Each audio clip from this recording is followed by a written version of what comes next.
We should start. We should start. You ready to go? Yeah? Multimedia, 7:30. Good evening. This is the May 22nd, 2012 meeting of the Town of Fairfield Plan and Zoning Commission. The meeting will now come to order. We're going to begin with executive session. On the agenda, are there any motions? Yes, Mr. Chairman. Yes, Commissioner Wagner, they are. Commissioner Wagner? Commissioner Wagner? I'll make a motion that we go into closed executive session to discuss pending litigation. There's been a motion made to go into closed executive session for pending litigation. Is there a second? Second. Motion has been seconded. Any discussion? Hearing none, all in favor of going into closed executive session with the town attorney and first selectman to discuss pending litigation, signify by saying aye. Aye. Opposed, abstentions. The meeting will stand in brief recess. For the folks here on the public hearing, we will be back shortly.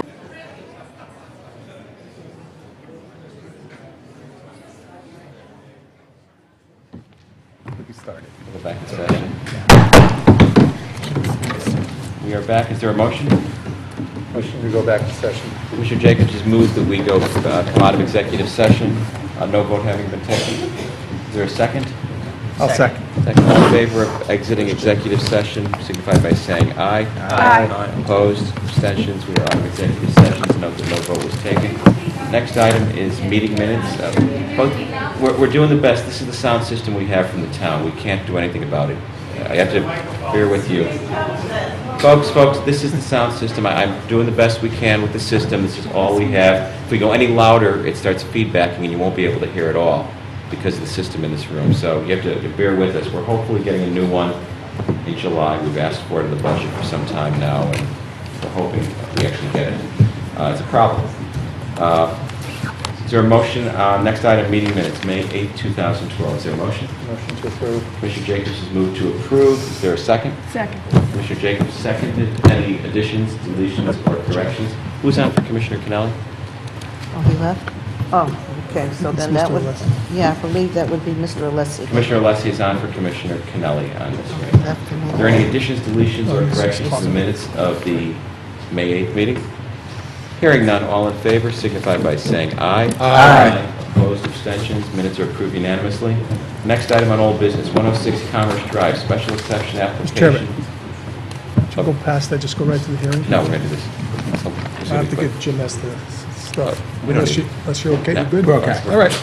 Special exception application of Red Line Tech Code to establish an automobile service facility in the Design Industrial District. Public hearing 5/8/12. President Leclerc, Barretts, Jacobs, Jacobson, Kennelly, Suter, Wagner, Alessi, Parker. Alessi is for Kennelly. Is there a motion on this? I make a motion to approve. Commissioner Alessi has moved to approve. Is there a second? Second. Commissioner Jacobs has seconded. Any discussion? Hearing none, all in favor of 106 Commerce Drive, special exception application of Red Line Tech Company to establish an automobile service facility, signify by saying aye. Aye. Opposed, abstentions, item carries unanimously. Is there a motion? Commissioner Barrett? On item B, Next item. 1460, 1462 Post Road Special Permit Application. Mr. Chairman, in light of the number of members of the public here, I would move we table item B, and we'd have time to decide it and go right to public hearing. Okay, there's So I been a move to motion. table it. Okay, we'd have this motion to table item B, 1460, 1462 Post Road Special Permit Application of 1460 Post Road LLC. Is there a second? Second. Thank you, Commissioner Wagner is seconded. Commissioner Kennelly is back, so Commissioner Alessi. So all in favor of tabling this item, 1460, 1462 Post Road, signify by saying aye. Aye. Opposed, abstentions. The item stays on the table. Next item, compliance, 42 Miller Street, application of Hal Hepcourt for a sign plan in a center design district. Is there a motion, Mr. Barrett? I move to table 42 Miller Street. It's been a motion to table 42 Miller Street. Is there a second? Second. Commissioner Jacobs has seconded. Any discussion? Hearing none, all in favor of tabling compliance application 42 Miller Street, application of Hal Hepcourt for a sign plan in the center design district, signify by saying aye. Aye. Opposed, abstentions. Item is tabled unanimously. Next, we will go to public hearing. We need to reset the mics. Is there a set? We're good. Okay, we're going to begin the public hearing tonight. We have 3 items on public hearing tonight. The first is 1550 North Benson Road, re-subdivision application. The second is zoning regulation amendment of James and Brian Sikonchik, proposing a new section 7.0, regulations for Homeland Opportunity District. And the third is 206 and 214 Homeland Street, zone change application of James and Brian Sikonchik to establish a Homelands Opportunity District on land now zoned in Residence A zone. We'll go in that order. The applicants, for the public, so you know what happens, the applicants go first. They will present any testimony of the expert witnesses. Following their completion of their presentation, we go to the public. Any member of the public can comment. We will make note of any written comments we received as well. Following public comment, we go back to the applicant again for any conclusion. The commission typically does not vote on the items the same night they come before us. Close the public hearing either on any of these applications. If any individual member of the public, when they comment, have any questions, you cannot address them to the applicant. You should just state your questions, and the commission can raise those questions for you when the applicant goes for their final rebuttal case. So that being said, is anyone here on 1550 North Benson Road? Yes. To present? Okay. Hi.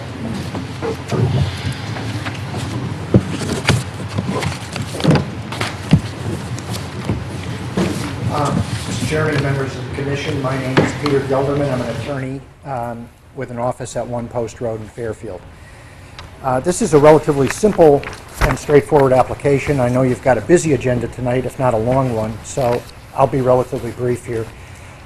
Essentially, this is taking an existing lot on North Benson Road, subdividing it into two lots, eliminating a driveway that leaves the property that goes onto North Benson Road, and extending the cul-de-sac,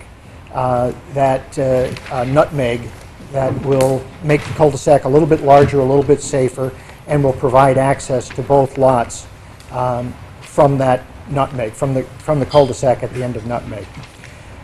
This subdivision complies with your regulations in every respect.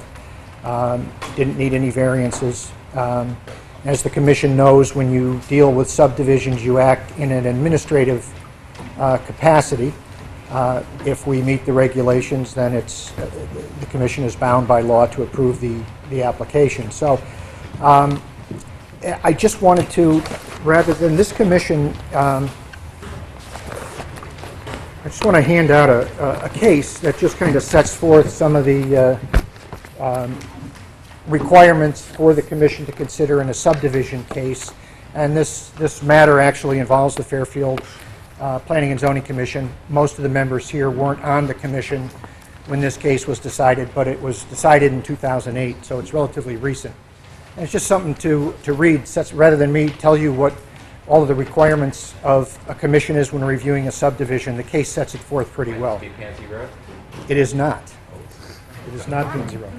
It is actually Mayer, M-A-Y-E-R, which followed Pansy Road, but similar. You just give them, take one. We'll pass it around. Thank you. Can I ask you a question before we go too far? We recently had another subdivision on North Benson Road, just to the north of this, and there was some talk about Nutmeg Lane being a paper road. A lot of residents call it paper nutmeg. And I see you're accessing one of the new lots off of this instead of North Benson Road.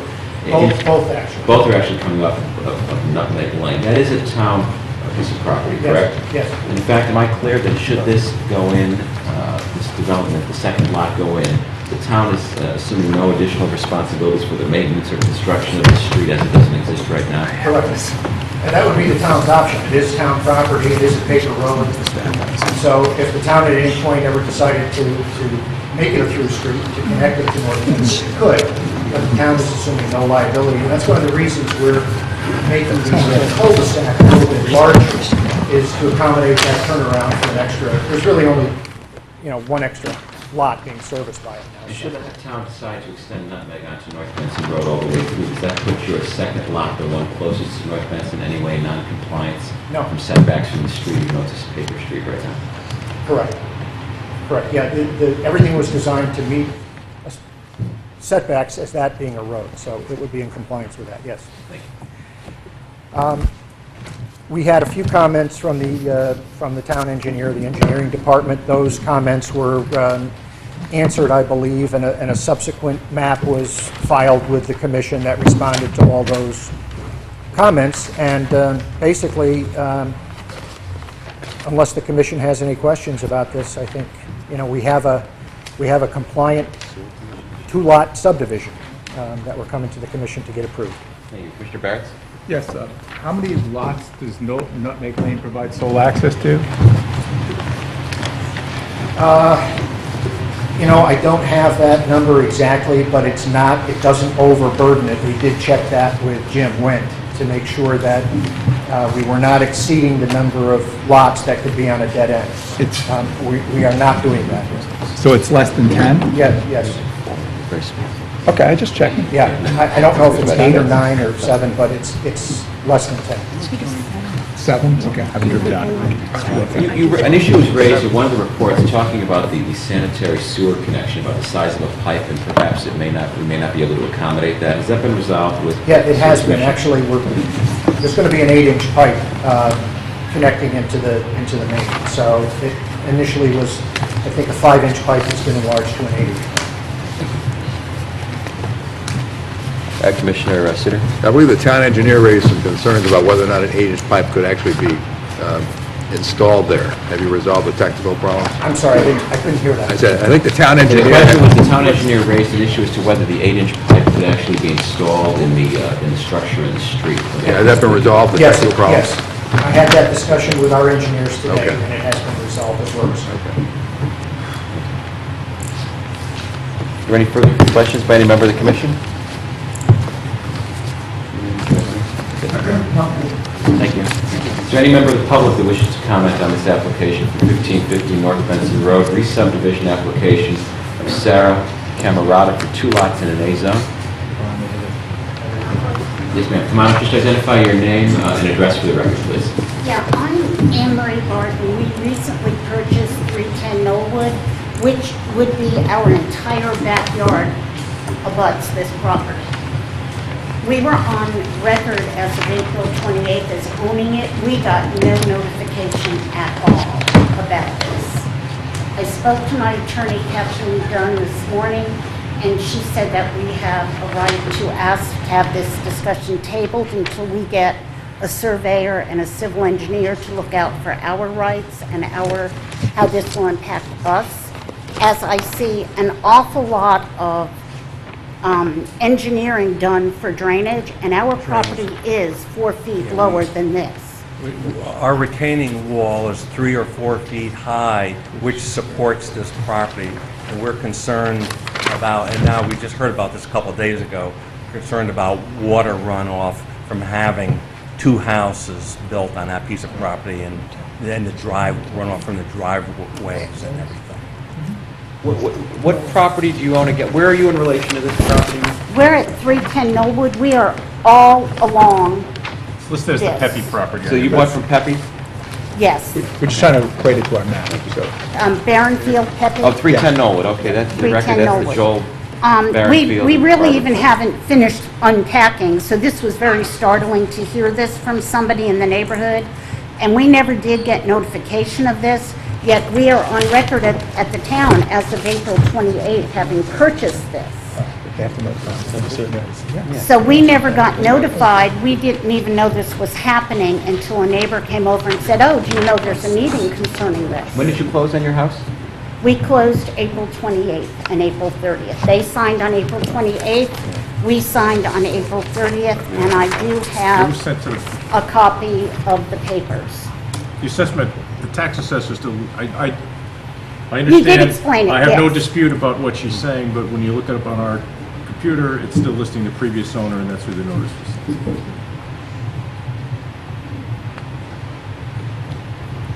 So nobody brought this to our attention. That wall that is a common wall is a retaining that whole property off of our land. When was the notice sent? Do we know the date the notice went out? I can tell you in a couple minutes. Okay. Thank you. We're just checking. I don't want to interrupt. Go ahead, get something else to... Well, we're just very, very concerned, and we're also kind of hit with this last minute. Nobody ever explained this or talked about this. And we did buy an established neighborhood with established mature vegetation and land. We were told that everything would be the way it is. Now we're finding a half acre is becoming a quarter acre. Yeah, is this zoning It's- change. Please do has record your been- name, sir, that's all. Oh, my name is Louis Barton. Thank you, Mr. Barton. Go ahead. So I don't know if this zoning change is allowed to go from a half acre to a quarter acre per house, or whether that's a, Yeah, it's not a zone change, it's a subdivision application. all right. Right. It's changing, All right. change the zone. And then our attorney, Kate Knott from Knott and Dunn in Stratford, Connecticut, also mentioned we may need some surveying work to be done. And then also I'm not sure if these are septic systems right next to the wall or some runoff galleries for water retention. There's a lot of engineering done to prevent water runoff. And we would be where this water's running off to. So we're very concerned about this engineering of this. Thank you. Plus, we have a dog, and that is fenced. We don't want it unfenced. Thank you. Is there any other member of the public who wishes to comment on 1550 North Benson Road? Sir? My name is Greg O'Sullivan. I live at 1590 North Benson Road, which abuts the Cape and Nutmeg. I have the other subdivision you're referring to on one side. Now I feel like I'm being squeezed on the other side because the applicant is stating now that they're going to extend the cul-de-sac by a little, but he hasn't said how much a little is. And right now, that property used to be a big gully in there, and I had improved it back in 1997. I brought in a lot of fill with the permission of the town, Ron White, Rich Manning, when they were in engineering and public works. And they basically said that, a 99.9% chance that Paper Nutmeg would never go through to North Benson because of the development across the street, the proximity of Knollwood, and just the amount of traffic there. And now I'm worried that, if they do extend the cul-de-sac, that's going to really encroach upon that buffer zone, which was, supposedly to block a lot of the noise and the visual impact from North Benson down onto Nutmeg. And it just seems like I don't understand why they can't exit one house onto North Benson like it is right now. It hasn't been a problem for 40, 50 years, and just leave one access on Nutmeg without even changing the cul-de-sac. And so I just feel that right now I'm in a vice here with these two subdivisions, and I really object to the extension of the cul-de-sac because it is going to bring it closer and closer to North Benson, which is going to totally ruin the impact of that buffer that exists right now. So like I said, I think there's a way that if they want to put two, I know there's room for probably close to 3 houses on that piece of property, but I know that's only going to be approved for 2. But I just wish that they would just consider keeping one driveway on Nutmeg and keep the existing one on North Benson. I think it could work. And as the number of houses right now, including the 2 that are on the corner of Knollwood, these 2 houses will bring it to 11. And I think the town ordinance is 10. I'm not sure if the 2 houses on Knollwood, on the corners there, because they're on the corner of Nutmeg and Knollwood. So if you add all those houses, including the house that's set back down from number 30, Nutmeg, that would bring the total number of houses to 11. So I think you really need to, even though the houses face Knollwood on the corners, they still, abut to Nutmeg Lane. So it's just, to me, it doesn't make a lot of sense to extend that cul-de-sac. Thank you. Thank you, sir. Is there any other member of the public who wishes to comment on this application? What we're going to do is I'm going to keep the hearing open tonight. I'm not going to close the public hearing, so I'll let you comment again now, but I just want to let you know there is a notice issue I'm a little bit concerned about here, given the change of title. So I'm going to leave this open for 2 weeks and have it on our agenda again in 2 weeks for public hearing to give folks some more time because the town records were not updated, frankly, on the assessor's office in time to catch your transfer of title. So that notice probably went to your predecessor, the person you bought from, after the closing, and they didn't notify you apparently, so we'll leave the hearing open until our next meeting. If you want to. Thank you, Mr. Chairman. While I don't think that's unfair, the Commission should know that when you show up at a public hearing, you've waived any defect in notice. So to the extent the notice is defective, and I don't think it is, because the notice is based on the assessor's records, but when you come to a meeting, you waive whatever defect might have been there. So, and with respect to the cul-de-sac, the cul-de-sac's not being extended toward Mr. O'Sullivan's property at all. If the commission took a look at the map, they'd see that all we're doing is making the circle a little bit bigger, all on the basically, mostly on the property that we own.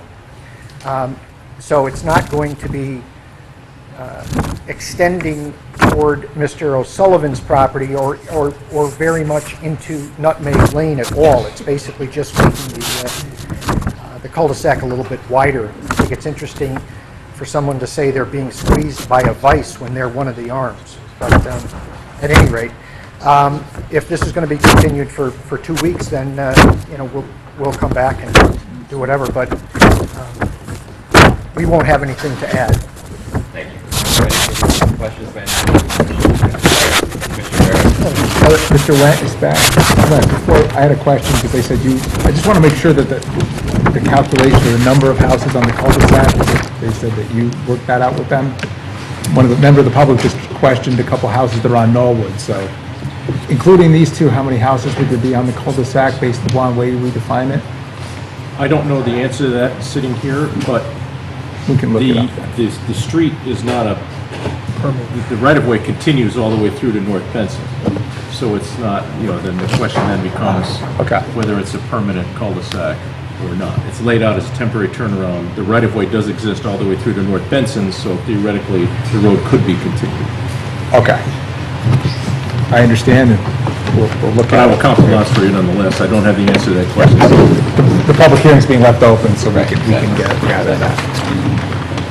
Any further questions by any member of the commission? Hearing none, thank you. Next item on public hearing, I'll entertain a motion to consider items 2 and 3 together, the zoning regulation amendment and the 206-214 Homeland Street zone change application. Is there a motion? Commissioner Wagner? I'll move to consolidate 2 and 3 under item C. Thank you. Is there a second? I'll second. Motion moved by Commissioner Wagner, seconded by Commissioner Jacobson. All in favor of considering items 2 and 3 together, signify by saying aye. Aye. Opposed, abstentions? We will consider these two together. Is someone here to present on zoning regulation amendment application of James and Brian Skikonchik, proposing a new section 7.0 regulations for Homelands Opportunity District, and to amend section 5.1, making reference to proposed new section 7.0 and 206 and 214 Homeland Street zone change application of James and Brian Skikonchik to establish a Homeland Opportunity District on land presently zoned Residence A. Good evening. For the record, I'm Jim Skikonchik. I will be doing the presentation tonight. Give me a moment to set up.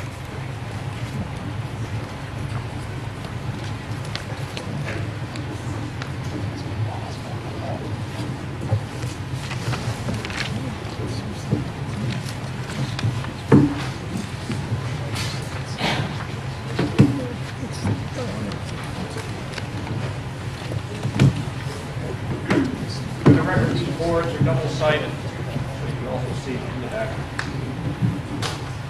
Really?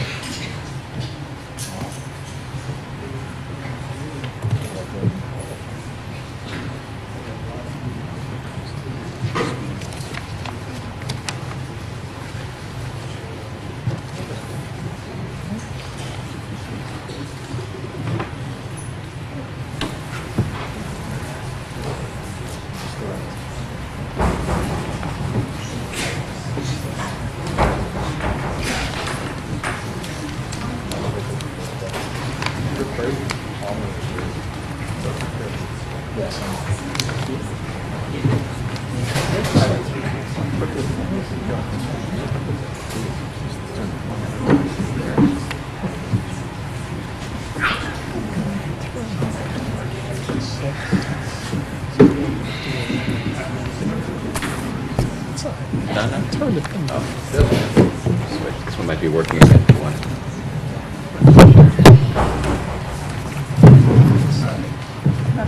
Down? Yeah. I think we have another one working, I think, going on. It works, it's got to talk to the person.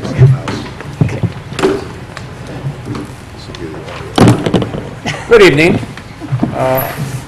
I am Jim Sakonchik, and I'd like to give you a little bit of a background on myself. I'm a licensed professional engineer, licensed land surveyor.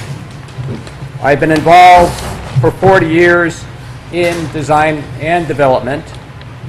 I am president of an engineering firm known as Kratzer, Jones and Associates, located in Milldale, Connecticut. I did leave my business card on the table to make it easy for somebody to get that information. I testified in front of a lot of boards like this. I've done expert witness testimony in land use related issues in front of the Superior Court. And I'm also the landowner of 206 Homeland Street. I do have a lot of Fairfield connections. I lived in Fairfield while I attended Fairfield University.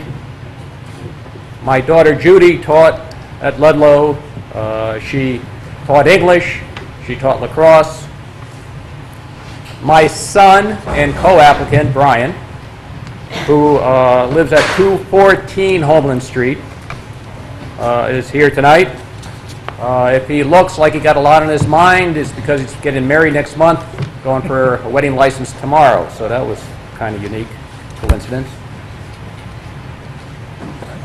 I spend a lot of holidays in Fairfield at my brother-in-law's house or at their daughter's house, my niece and nephew.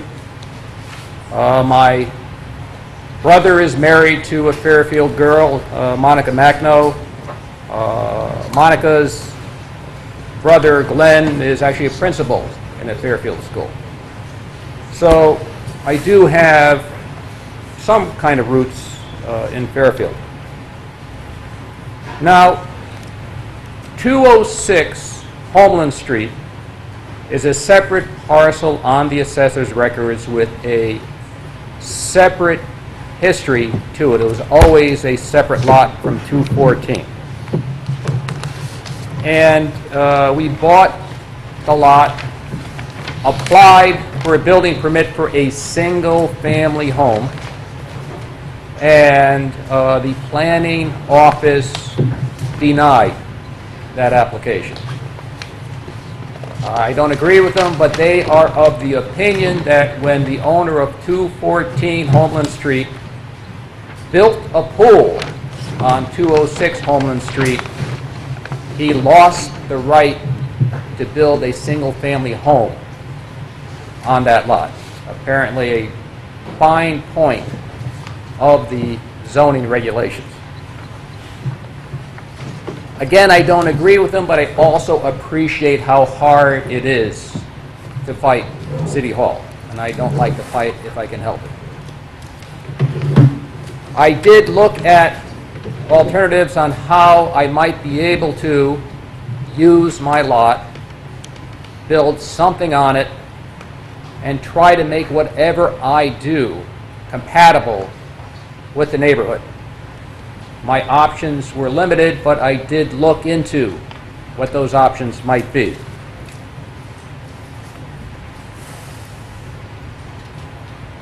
One of the options under zoning is something called an 830G permit for set-aside developments.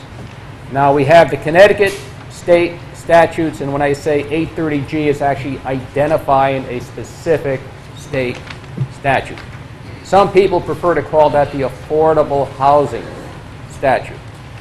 Now, affordable housing has a bad name, and probably for good reason. Many applicants have tried to take advantage of that statute and, in a word, overdevelop parcels. I'll take a parcel like this and actually propose a many unit apartment complex on it and try to force its approval. I would like to say that is not what we're trying to do here. I'm trying to build a house and it appears that I have to include a unit within that house that would allow an apartment, a set-aside apartment within the house, essentially allowing a separate family there. And what set-aside means is that apartment is set aside legally for people who have limited limited income. So I'm going to be talking at length about that. I know that the planning department and this commission perhaps has a great deal of experience with that, perhaps more than I have. But I would like to talk about it at length in order to introduce people here in the audience who might be interested in this to better understand what it is about. I like to use as a source a certain book called Land Use Law and Practice by Judge Robert A. Fuller. It is a Westlaw series book. This is a sample of it. It's quite involved. The current volume is 3 volumes, about 3,000 pages, all dedicated to land and land use issues. But it's very useful because things I talk about tonight, I've looked carefully, and I'm happy to supply specific court cases that defend what I'm saying, but I don't want to bog the record down too much. I'd like to keep it understandable to the greatest extent possible.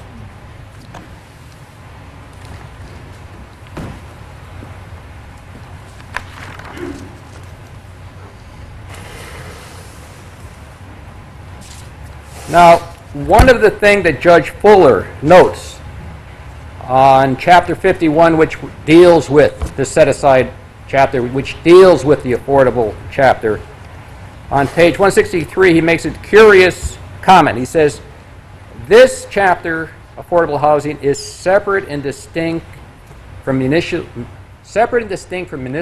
zoning regulations. Difficult concept to grab, but I guess the easiest way to look at it would be, we're familiar with taxes, we're familiar with filling out our income tax. Some people might be exposed to something called the alternative minimum tax. When you're doing your taxes, you have to figure it this way, and then your accountant might figure it the alternative minimum tax way. It's quite complex. He has to do it for you, and then he might give you some bad news. You have to do this instead of that. In some ways, this affordable statute is exactly like that. It is a different way of dealing with zoning regulations.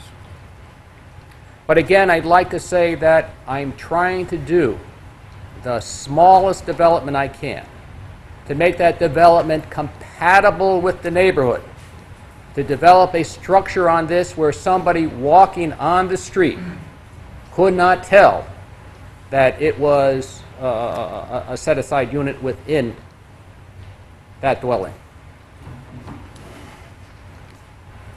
It is also important to understand what they mean by a unit set aside for people of certain income. It's been calculated for the type of unit I have in mind to build here. The income limits is $40,000 a year. And that's kind of important because there are many residents and workers in Fairfield that will be part of the target market as renters for this set-aside unit. Certainly, people just starting out, starting teachers, police officers, firefighters, municipal workers, college students, recent graduates, retired people, the newlywed, or people who might find themselves suddenly single. These are all perfect target market people who might be interested in taking advantage of this set-aside unit within this dwelling. Now, I've mentioned I'm trying to make it compatible with the neighborhood, and I'd like to point out exactly what we have here as a site plan and concept of building elevation. Now, the building elevation, there we go, is on this right here, and again, there's an identical copy in the back. What I've tried to do is kind of catch the spirit of existing homes in the neighborhood. I tried very hard to make it look like a single-family home, getting the doors together right over here, and I tried to do architecture that I feel captures the neighborhood. Looking at this house from Brookridge Avenue, this being Brookridge Avenue, this being Homeland Street, the proposed house would sit as shown here in the darker blue on the lot.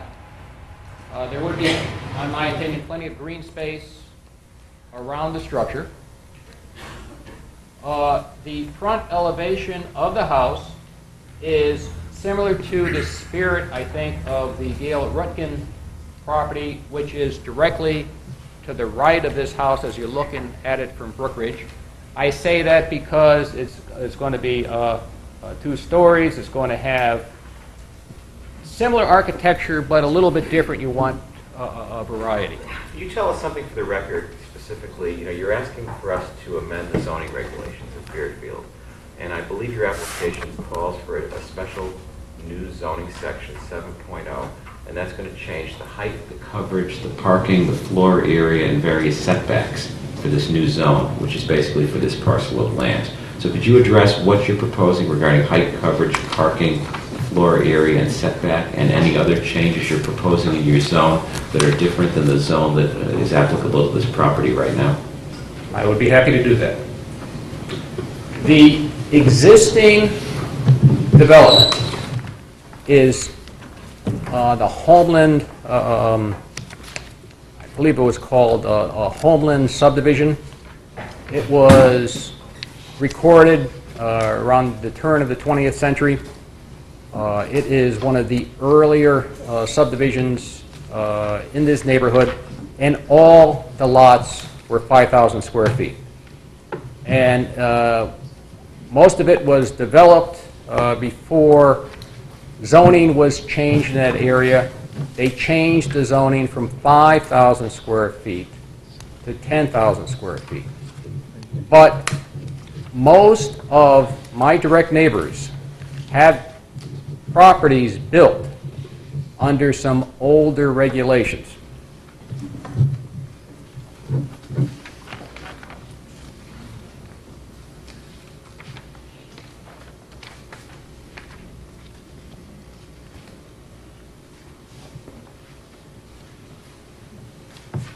I just put up an exhibit. It is actually a Bing's map aerial photograph of the specific neighborhood we're involved in. And right where the orange dot is in front of the pool that we talked about. That is 206 Homeland Street, in front of the house and garage at 214 Homeland Street. And what you will see that the 5,000 square foot lots are pretty consistently all along the same side of the street we are on and across the street of Homeland Street. The existing neighborhood is houses built on 5,000 square foot lots, clearly not conforming to current zoning regulations. And I do intend to build a house at 206 Homeland Street that would be in the same type of situation as the other existing houses on Homeland Street. And to do that, I had to modify and propose what I believe are zoning regulations more reflective of the type of things that are on the ground right now in that neighborhood. For example,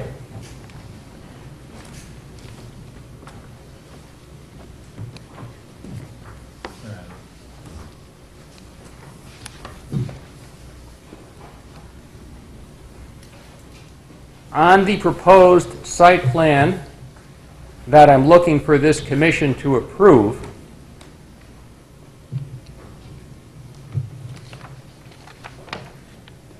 I took note of the Friedman residence, which is to the left. If you're looking at Brook Ridge Avenue, looking at the house and looking at the existing house to the left, it has setbacks of about 17 feet from each street.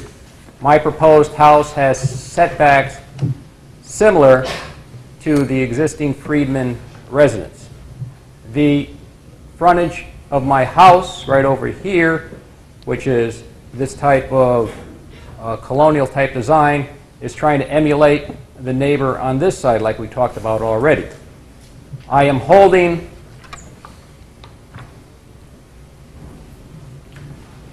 I am holding 30 feet as a sideline, which I believe exceeds the minimum requirements, and I am holding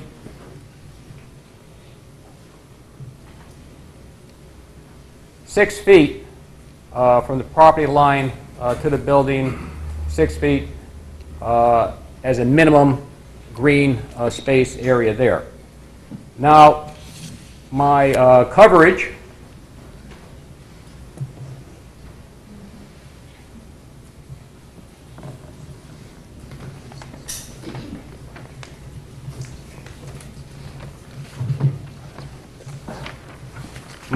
will be 27%, and I might note for the record there is a table within the site plan submitted that talks about all the things, all the dimensions. What I am saying is, yes, this proposed zone has setbacks different from the present Zone A. I believe this proposed site plan reflects the construction of a house that is consistent and similar to the type of houses existing on Homeland Street in my neighborhood. So if you're designing for 27% and for 17 feet, why are you asking to change the regs to 13 feet and 38%? You planning on building something bigger than what you're showing us or telling us, because what you're presenting would allow for a bigger structure with smaller side yards even here? It is my intent to make both houses conforming under the regulations. And 214, as an example of what I'm mentioning, like many houses in the neighborhood, have existing conditions that do not match the present zoning regulations. For example, 214 has a setback of 13 feet. It has a garage in the back. If you were to add up the coverage as you define it in your regulations, you will find that its coverage is, I'm suggesting regulations of 38%. Existing on the ground for 214 is 37%. We are asking for site plan approval for this plan here as shown, and the reasons the regulations were made to those numbers is to make both lots conforming under these regulations. So you're saying it's 37%, but it's 37% if we allow you to subdivide it as you're requesting us to? Yes, by approving these regulations, those would be the standards. So right now it's, okay. Good question. Commissioner Leslie. As regard to 7.0 that you're writing, basically what you did was you took Homeland Street into consideration and not all of Zone A in the whole town. Yes, I did that on purpose. It's been my experience with these type of applications, listening from other commissions, that the minimum change I can make to the zoning regulations is preferable. I certainly did not want to create a situation that you suddenly have to start worrying about effects of these regulations on lots that I haven't had an opportunity to study and comment upon. As a commission, we have to take the whole town into effect. And by doing this and making this change that you are proposing, you could basically almost add 10,000 people to this town.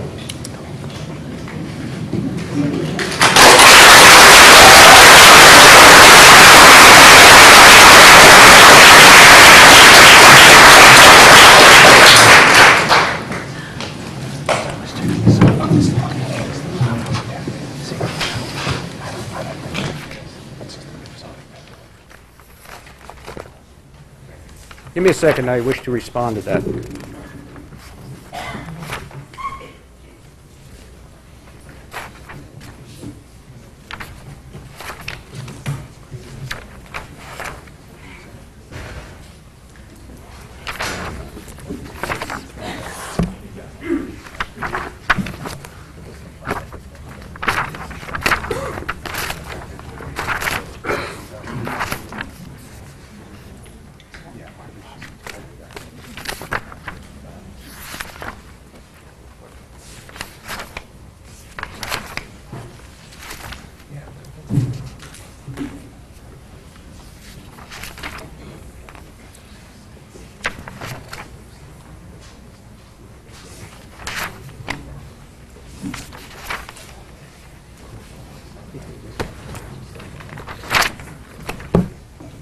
The comment you just made is the common fear of affordable housing applications, however... I'm not talking nothing about affordable housing. I'm talking about a change to Zone A dwellings with 10,000 square feet. I'm not talking about anything else. Okay.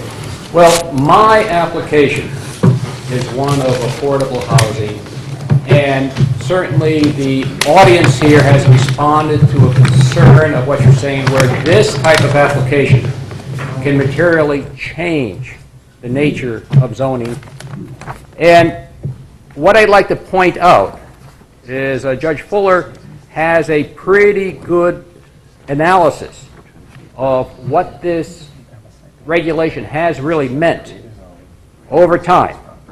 And he notes that in Connecticut, between 1990 and 2004, approximately statewide, in 15 years, approximately 3,200 deed restricted units were created, and less than 2,000 of them were restricted, opposed by Section 830G. So everybody fears that the sky is falling if you approve one of these, That's not my question. That's not what I'm saying. What I'm saying is, for this commission to change the zoning, the impact it's going to have on the whole town in Zone A, the impact it's going to have on the neighborhoods in these sections, the impact it's going to have on the schools, the traffic, everything else. I'm not talking about a zone change throughout the whole, 1/3 of the town. May I please? Yeah, sure. Commissioner, Can we- Commissioner Barrett posed Yeah, a we- question. I think I just want to, I have a couple questions for you, but I'll just ask the one that relates to Mr. Alessi's comment. The applications in front of us, Mr. Sakonchik, if I understand it correctly, is to establish a new zone. That's one, called Section 7, writing a new section for our regulation, Section 7, called the Homelands Opportunity District. It's like we have residential zones, we've established Residence A, which was established quite a while ago, actually, and it's actually 9375 square feet, long time ago. But again, these lots predate zoning. So it's to create a new zone, and then the second one is to rezone your property. So the new zone is just a new zone that could potentially apply to other parts of Fairfield. Other properties could apply to get this new zone. I think so. It's typical, and we've seen other applications, and they don't always necessarily involve a zone change. Also, you're asking your property to be rezoned to this new district. I don't see in here a site plan. My question for you is, if you want 3 properties on this lot that you have currently, why not just go for a site plan approval for this? Why create a new regulation for us no, I mean, you're inserting an entire section into our regulations for an affordable unit. I mean, we take a lot of time building our regulations, and they develop over time. So just, my question is, why not just a site plan approval?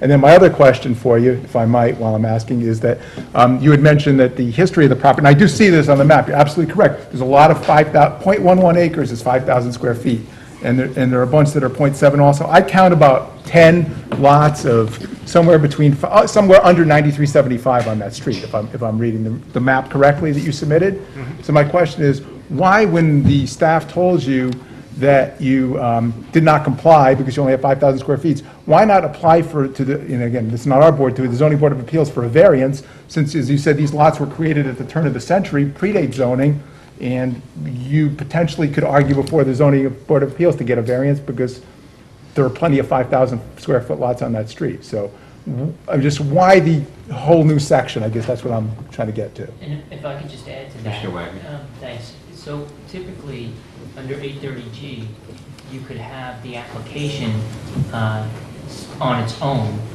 without an application for the zone change. So you could seek approval under 830G for your project, but not include a zone change amendment. And so I'm wondering, sort of to the point, why did you apply for a zone change amendment in addition to the 830G application? Okay. The reason I did is because there is a very similar type of application that took place in the town of Ledyard. And in fact, when I submitted my application, I submitted a copy of what at the time was the Commission's reasons for denial, and I submitted a copy of the Superior Court's overturning all the reasons for denial, saying that it should be approved and remanded it back to the Commission. One of the feedbacks I got from that application was the Commission was concerned that if you just went for a site plan, it was too open, and they had a fear, like has been expressed, that anybody in the Zone A can do this, that they would have preferred a specific regulation that kind of creates a mandate for that specific parcel, keeping it confined to what has been described and shown as the application. So that was done, I believe, to try to reflect the desires of that particular commission. Now, yes, this is the application I have proposed, and I will say that I am happy at the end of the day if I'm giving the permissions to build the unit I'm proposing here on this property. And I have specifically gone through a great deal of effort in terms of developing regulations for this board, but I am pragmatic. I am looking to get, at the end of the day, the right to build on this lot. So if you could address Commissioner Barrett's questions then about the variance and so forth. Yes. A variance is an option, and I had a fear that a variance may not be approved. I chose to go this way because I believe I have a good reason to get approval under the statute with this application. So I think I have a better chance this way. That is why I am here. Commissioner Martin. Yeah, I was, No, Commissioner Kennelly. I'll use this if Commissioner necessary. Parker's going first. Commissioner Kennelly first. Oh, Sorry, I'm you two sorry, work it I out. missed it. Okay, a simple question. I've read the Ledyard case, and I don't see how your proposal is comparable to that. It appears from the materials that I have before me that these are units that you would like to sell as opposed to rental properties owned by a single entity. Like any unit built in this town, each person here who might own a house has certain privileges. They can own it and live in it. They can own it and rent it. If it happens to be a structure that has a second family unit in it, they can rent that out. So these units would have the same rights and privileges as any other unit in town. So can I live in it? Yes. Can I rent it? Yes. Can I sell it to somebody and have him rent it? Yes. Commissioner Kennelly. Thanks, Mr. Chairman. Mr. So Konchak, currently, we have regulations that allow for accessory apartments with the construction of new dwelling. They can be affordable accessory apartments.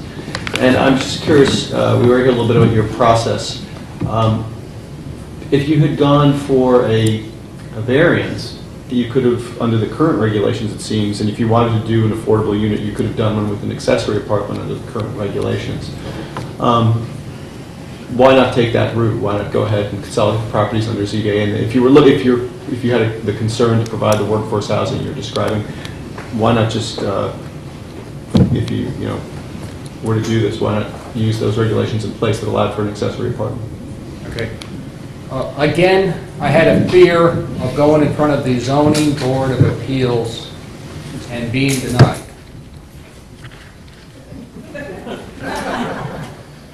It's true. So that is why I'm here tonight with this application. Mr. Wagner. Thanks. You considered the accessory apartment regulations that we have in place? Yes, in fact, I made a great deal of effort to emulate those regulations in my proposed regulations in the hope that perhaps people in town here can recognize the similarities and see how I was trying to follow precedent. And if I could just ask a couple questions about the existing issue with the pool and the building. Would it be your plan then to remove the pool in order to build the proposed housing? Yes, sir. And is it, might I understand that the reason that you can't build the second dwelling that you wanted to is because there's a pool already there? Yes, sir. So would it be possible for you to fill the pool and then seek an approval to build the second house that you want to build? I believe I did that when I made a application for a certificate of zoning approval, and that application was denied. Even with the pool filled? Certainly to put a house where the pool is, the person reviewing the application understood that the pool was going. Must be a consolidated lot.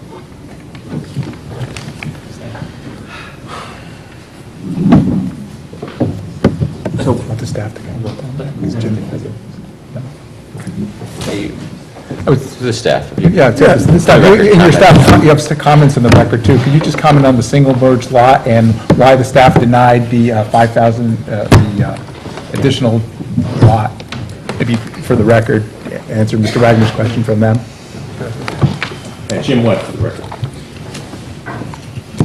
There are 3 zoning compliance applications that were submitted by the predecessor owner of this property, each of which represents the parcel as a single 10,000 square foot lot. One of which was for an addition that actually crosses over the property line that's proposed under this application. The second is for pool that's not otherwise permitted on a standalone lot. An accessory structure has to be on the same parcel to which it's accessory. And I think the third was alluded to earlier, was for the garage, and the whole lot coverage calculation was predicated on a 10,000 square foot parcel. So the predecessor owner kind of established his own occupancy of the property as a single 10,000 square foot parcel. So to reverse that, and there is some history with other lots in this subdivision where applications have been made to the Zoning Board of Appeals to split into 2 5,000 square foot lots. Several have been approved and several have not been approved. It's been a mixed bag depending on the history of the parcels. So it wasn't just simply removing the pool. It was understood that that was part of the issue. But once established and occupied as a single parcel, it was our position that to divide it would require variance. Understand, because the A zone establishes as a requirement for almost a 10,000 square foot lot. So for us to go ahead after the lot is merged, just to issue a zoning permit, even if the building, or if the pool was removed, would be in violation of the A-zone regulations. The lot is just simply not big enough. Correct. Correct. Thank you.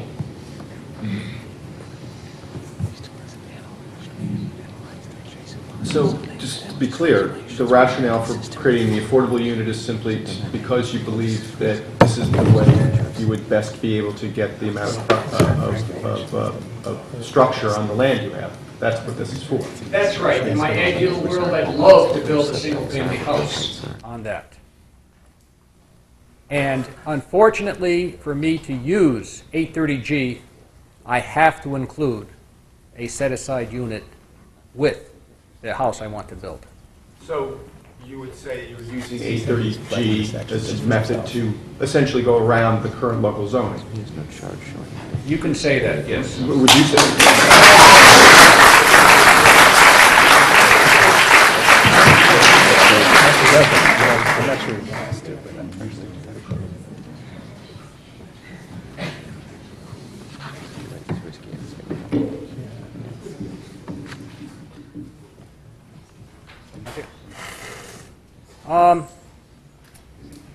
The important thing I would like to point out, though, is that I am doing something that does not create any problems with health or safety.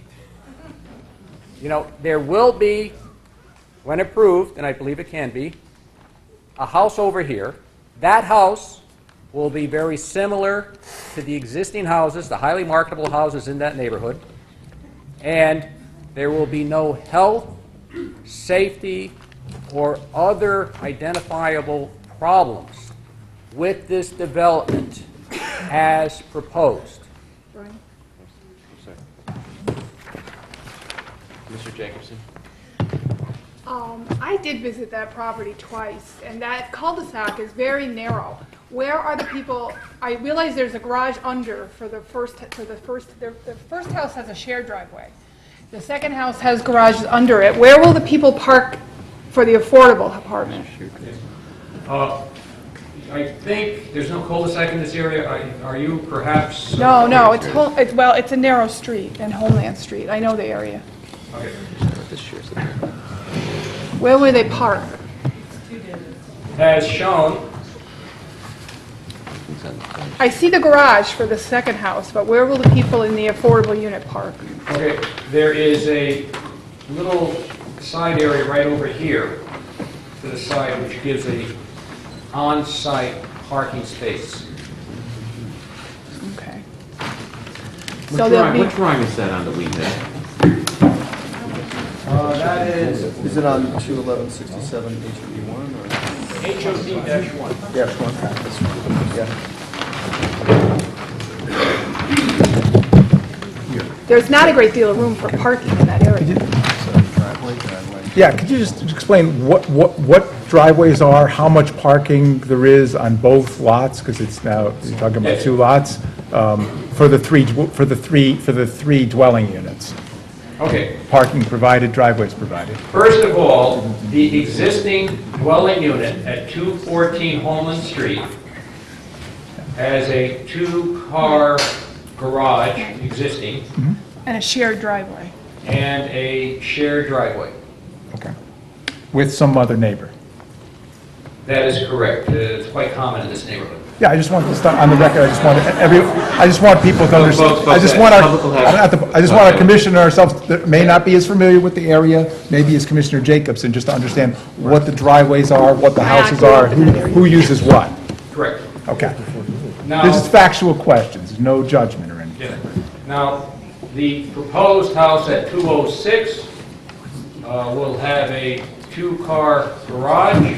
It will have a parking space on the side, and it will also have the ability to put vehicles directly in front of the garage. Certainly, that is an option. So they have the ability to park their cars off the street in ways that are similar to existing situations in that neighborhood.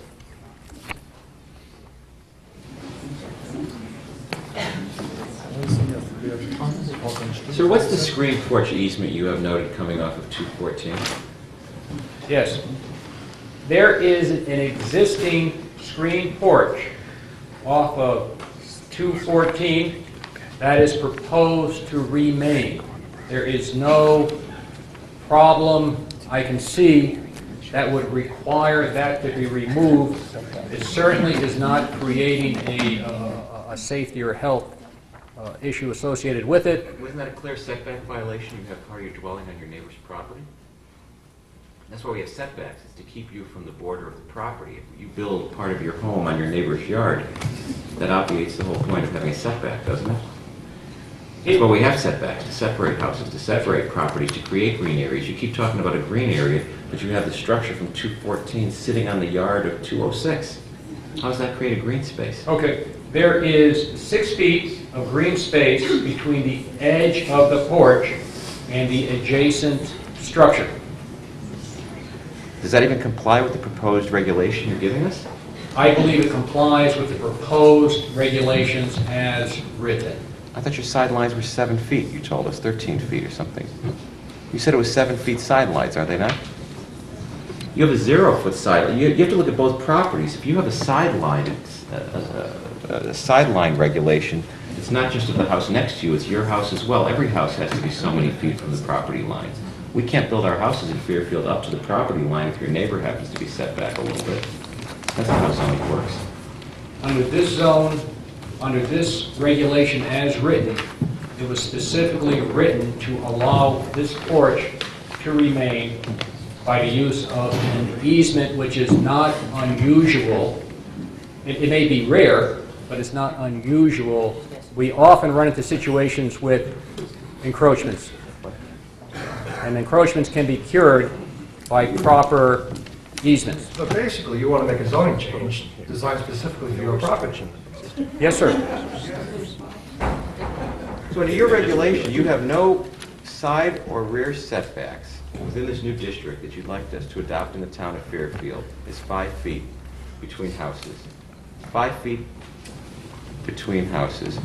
And no restriction on existing porches, decks, or stairs. So one could take your new zone, apply it to anywhere in town, and basically have people's properties overlapping these new lots you're creating any way willy-nilly, because we have no restrictions on porches, decks, or stairs.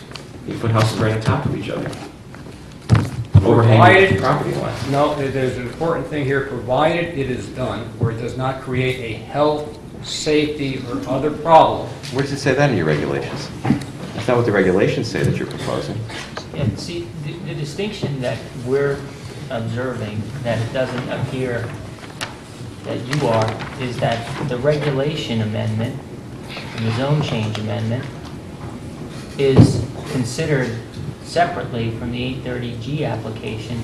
We have to look at that as it applies across the regulations across the town. And while you're reciting the standard under 830G, I don't think that would be the standard as applied to the enforcement of the new regulations that you're proposing.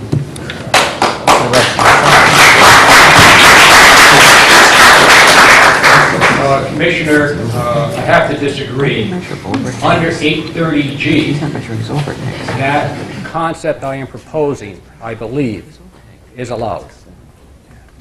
So, is it your belief that your proposed regulation amendment would only apply in cases where someone would be making an application under 830G? Yes, sir.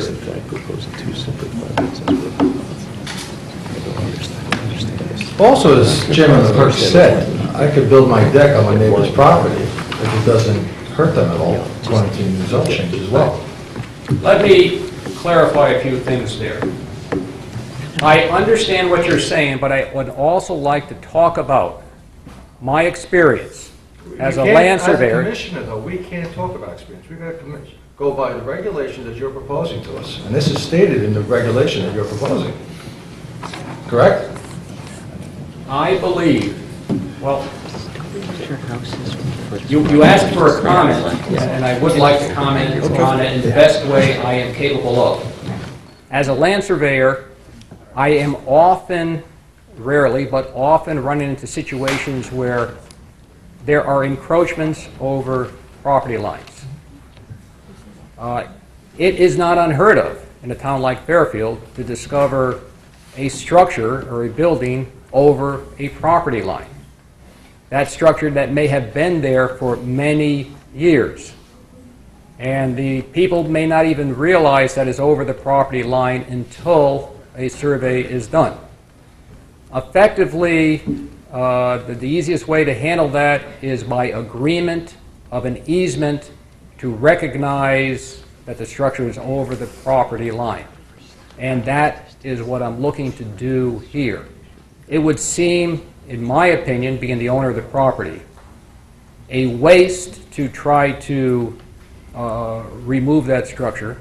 I think there are other options. I think under these regulations, as I have written them, I could modify the property line in order to create the porch wholly on a modified lot 214 and have the house on 206 wholly on its own lot, and both of those properties being 5,000 square foot. I have come up with that arrangement, but I chose not to make it part of this site plan because I thought it would confuse issues, but that possibility exists, and it would be easy enough for me to do it so that we would not have a situation where the porch at 214 was actually on the lot of 206. You would tear down the porch? No, sir, I would move the paper line separating them. Right. Do a jag at the bottom and then a jag at the top. Yes, sir. Sort of flip-flop. While we're talking about the porch and quote, confusing the issues, you've got a cantilever on the second floor of this, on the northwest corner of this house that comes over 2 feet above the first floor. I don't know what you call it architecturally, but the second floor cantilevers overhangs the first floor by 2 feet. Yes, sir. But you've conveniently stopped the overhang right when you get to the porch, so you can have a 6.2-foot separation between the two dwellings to satisfy what you're proposing is a 5-foot. In fact, should we not continue that overhang measurement all the way along the entire side of the house so that you really only have 4.2 feet between what you're proposing here? Well, I'm not proposing that for a reason. In doing the architecture for these two structures, I was very careful to think about where future windows might be and how to create a degree of privacy between the structures. It's called, common sense architecture. I purposely put the garage adjacent to the porch because there's no windows needed in the back of the garage, which gives the porch a degree of privacy. The second floor apartment above the porch can also have windows situated that would not be uncomfortable for the existing windows at 214. Which building is having the apartment, 214 or 206? You just said 214. I was mentioning the porch in 214. To clarify for everybody here, the existing house at 214 would remain as is, where it is, as a dwelling for one family. Only the new house at 206 would include a dwelling as well as an accessory apartment. And that would be a one-bedroom apartment above the garage. Is that right? My current design is for a one-bedroom apartment above the garage, yes, sir, as indicated in the paperwork. Could you explain something about your lot size? I'm a little confused on the language. Your lot size, lots with one detached dwelling, minimum lot size 5,000 square feet, minimum square 50. Lots with two detached dwellings, minimum lot size 10,000 square feet, minimum square 100 feet. I'm not sure why you have both of them in there, what your thought is on that in the zone. Why you have a one detached dwelling provision in there. That was the writing I thought was useful. Knowing what I would like to achieve, if you would like me to eliminate the 10,000 square foot part, I think that would be a reasonable accommodation. Well, it's not what I would like, it's what you're proposing. I understand that, but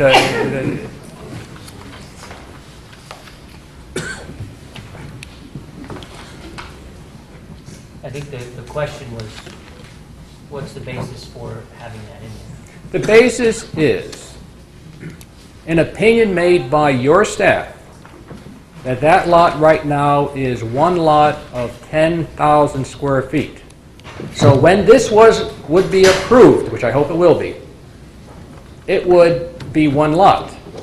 And then I would have the option to subdivide that lot, which I intend to do, into two structures of 5,000 square feet. That is why it was written in that manner. So that it could be approved as one lot and then subdivided, and then you have two lots on which you could have two, one dwelling on each lot. Yes, sir.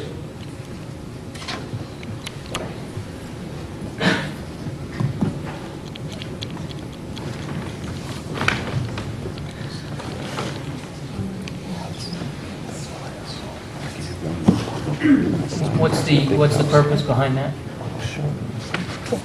What, if it gets approved as one lot with two dwellings, why would you subdivide to have the one lot, one dwelling on each of the two? I believe that the best and highest use of this property would be in a manner closest consistent to the neighborhood. And the neighborhood is individually owned parcels. So it is far better, in my opinion, for 214 to be a standalone unit that could be bought and sold without any strings, and 206 to be a standalone unit to be bought, sold, rented, or whatever without any strings. That is the intent. So the effort here would then be to get approved as a single lot with the two structures, and then subdivide into two lots, each having its separate structure, and then sell 206 as a single-family home. Yes, sir.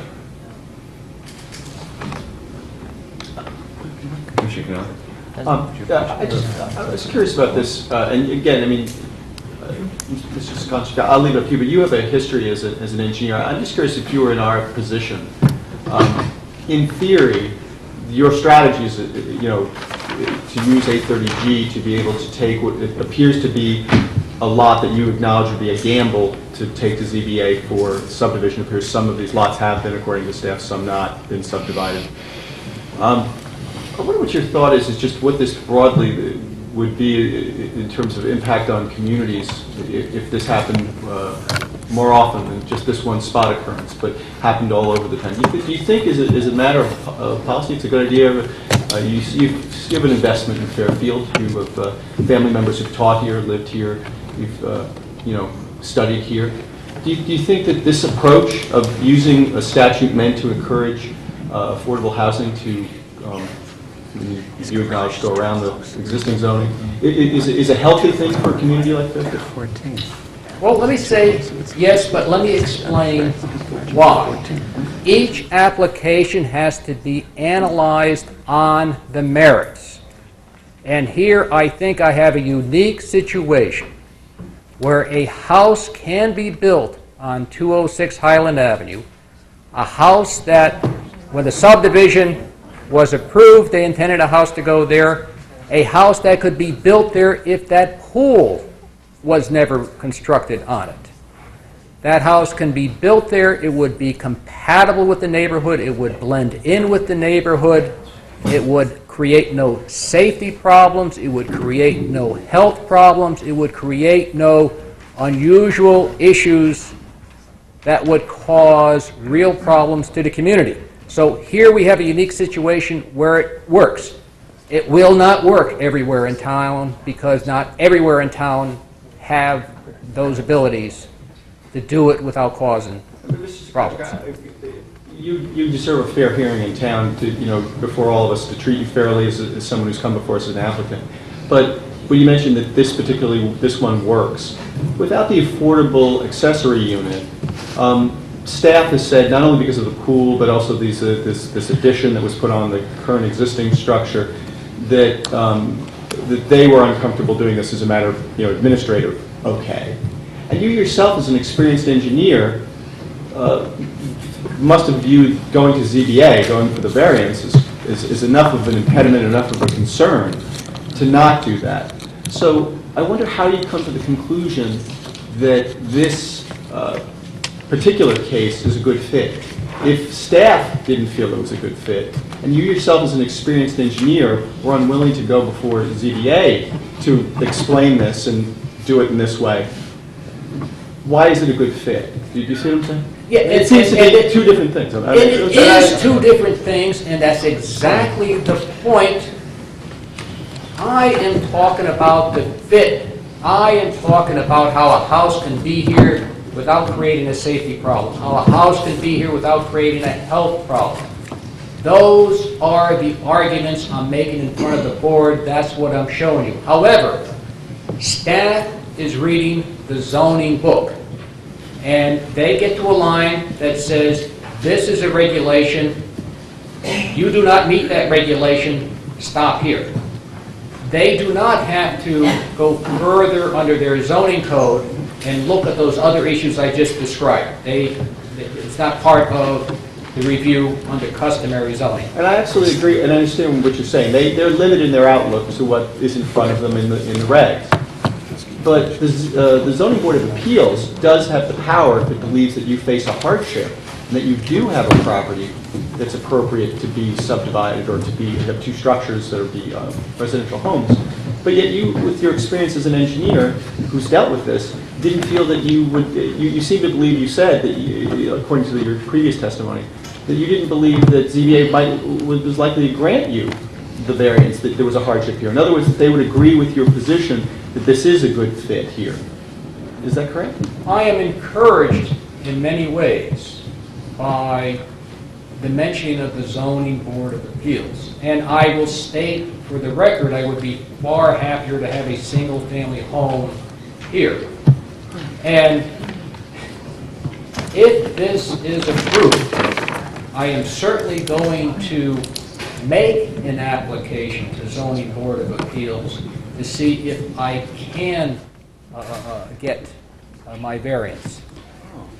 But, well, I guess that's not a possibility. I guess. Well, so you're saying if you have your 830G in hand, you then can go to our zoning board. Your rationale might be that you would go to our zoning board of appeals and say, "Well, I have that." And I'm just trying to understand: is that what you're saying? In other words, if you get an approval under 830G, then you can be able to go. I'm sorry. I agree with you. I have to withdraw my last statement. Oh, I see. Okay, that's right. I just trying to understand.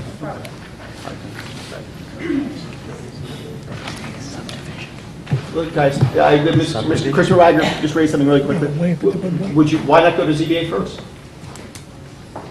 I have a pending application in front of this board. I'm committed at this point. There's a huge investment in mental stuff, and timing being what it is, I think I've taken a course I have to follow. Commissioner Parker. Did you misunderstand the nature of the property when you bought it in terms of the division of the two lots having been combined into a single lot? Why did you buy the property? I am of the opinion that they are separate parcels. Certainly that is reinforced by the fact that they have been paid taxes as separate parcels forever. And if it was true that the previous owner intent was to combine these lots, he could have saved himself 25 years of taxes as a separate parcel. It is clear that the previous owner felt this was a separate lot. At times they would actually deed, at times they owned them together, at times they would deed them apart.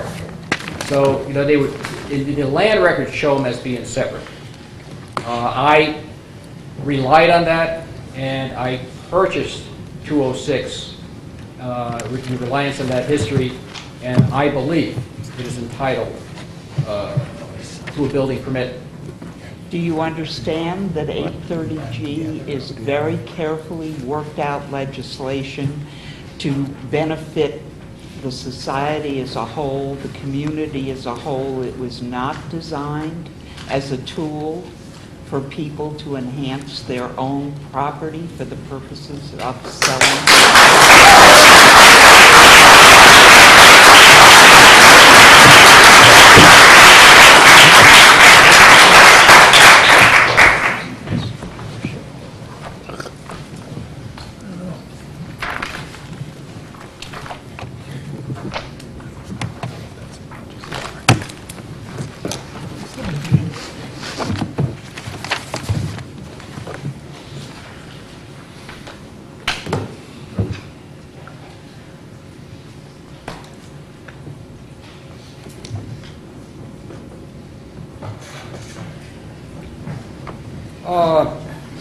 In the court case, Christian Activities Council Congregation versus the Town Council of the Town of Glastonbury, the Supreme Court has concluded that the main purpose of Section 830G is to encourage and assist the need for the development of affordable housing throughout the state. As a result, Section 830G is to be liberally construed as a remedial statute. He also points out that it is an alternative created to try to encourage private developers do what the state and government has historically done. In the past, you would have government creating huge Section 238 housing projects on the taxpayer's dime. This section was specifically created to encourage developers like me to recognize that I gain something from the statute, but I have a cost. And the cost is I have to create an affordable unit, a set-aside unit, as part of the deal. So I believe this application meets the intent of 830G. Thank you.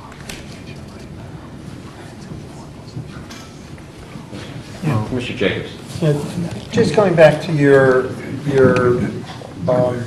the history of the two lots. With the history of the two lots, how did they keep the history of the two lots and paint separately on the two lots with the porch encroaching over the second lot? You said at times they were actually owned by different, they changed the deeds. I don't think anybody realized the porch was over. It's only over by a little bit. It's not just over that it's over, but we also have setbacks. So it didn't need a setback and it was over into another property, and then deeds were transferred without anyone ever looking, and That's what the record says.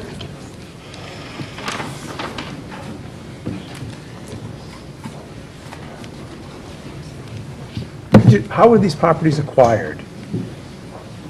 Who bought what from whom and at what time? I bought from the previous owner 206 Homeland Street by a separate deed. My son bought 214 Homeland Street by a separate deed. We paid separate amounts, and it's all in the land records. Thank you.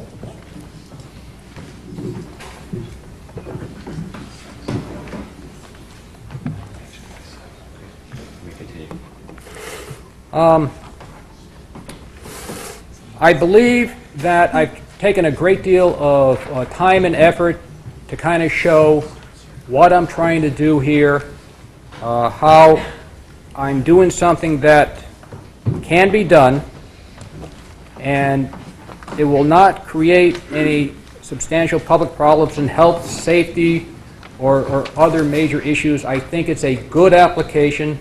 I think it meets the requirements of the law, it meets the requirements of the court precedents, and I ask this commission to consider it on its merits.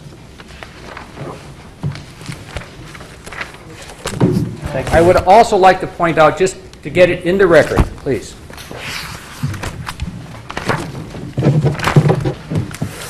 that the application went to great lengths to meet all the requirements of 830G. It certainly includes a marketing plan. It includes a sample calculations of rents. It includes a development sequence. Basically, both units of 206 Homeland Street have to get their certificate of occupancy at the same time.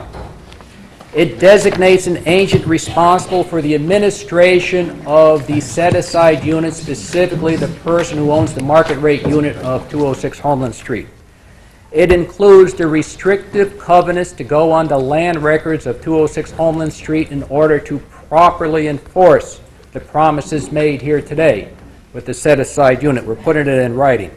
It includes the lease provisions required for the unit to be rented so that they understand the terms of that it has to be affordable.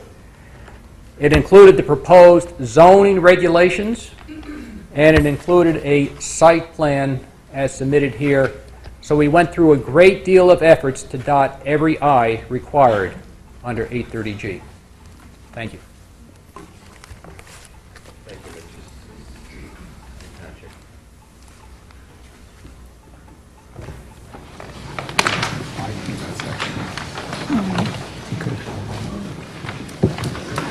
Before we go to public comment, I just want to read into the record some letters we've received. We should take note of. They're part of the record in this case.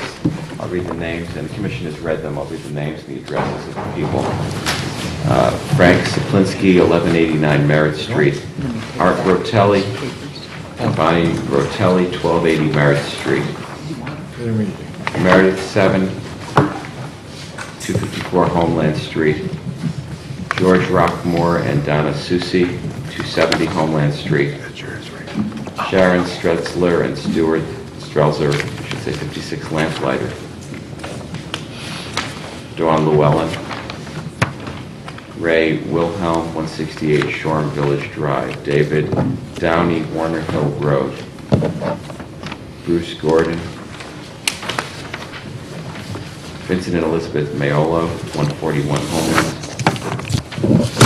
Corey Buxton, 6 Windermere. Beth and Christopher Cantisi, 88 Alberta. Howard Goldstein, 175 Brookridge. Sarah and Brian Friedman, 79 Brookridge. John McKee, 184 Windermere. Pedro Wasmer,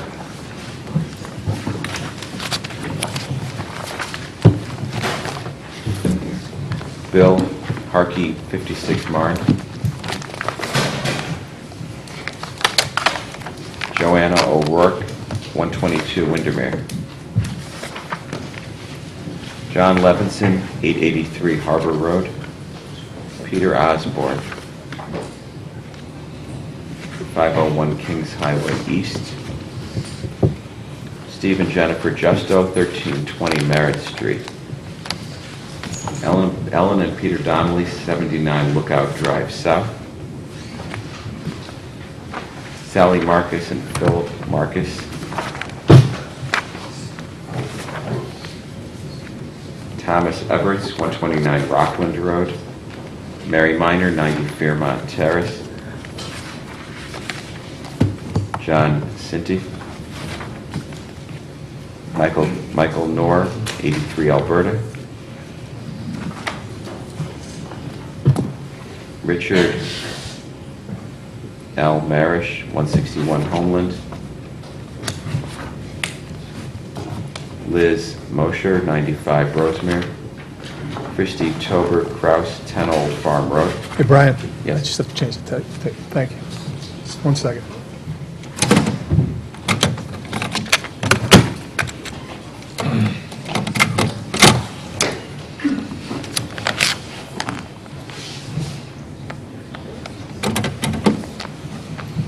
Okay, thank you. Back on the record. Janet Broken, 90 Southwood. Hazel Lazarus, 56 Windermere. Jennifer Justo and Stephen Justo, 1320 Merritt. Natalie Hammond, 215 Homeland. Janine Davidson and Steve Davidson, 365 Toilsome Hill. Tim and Rose Healy, 325 Homeland. Brian and Sarah Friedman, 79 Brookridge. I might be reading some of these twice. Some of these came in duplicate times to us. Marcy Spoiler, 110 Brookridge. Debbie Kulo Giannis. Fred Stewart, 136 Homeland. David Anderson, 245 Homeland. Adele Marish, 161 Homeland. Patty Dyer, 219 Toilsome Hill. Carla Kaminsky, 180 Brookridge. Jonathan Hammond, 215 Homeland. Jennifer Hotchberg. John Spoliar, 110 Brookridge.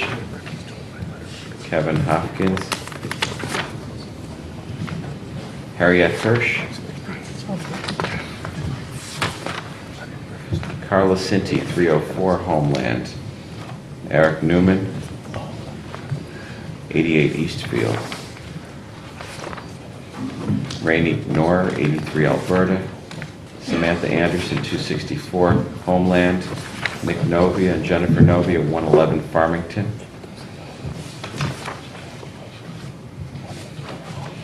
Paula Hirsch. Julie DeMarco. On behalf of Stratfield Village Association, Jeff and Janet Tobin, 104 Windermere. Robert Rackier. Catherine Braun, 245 Sunny Ridge.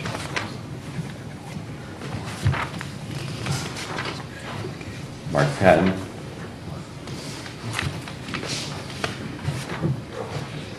David Walker, 227 Windermere. Vincent and Elizabeth Mayolo, 141 Homeland. Meg Mellon Smith, 1221 Merritt. Susan Joseph Smith. And that's it. I apologize for everyone whose name I just butchered terribly. This time we'll go to public comment. If there's any member of the public who would like to comment, you may come up to the microphone one at a time. Just give us your name and address. And you may adopt the comments. If you said something in your letter, we've read your letters. I assure you we will take them into consideration. That's why I read the names into the records.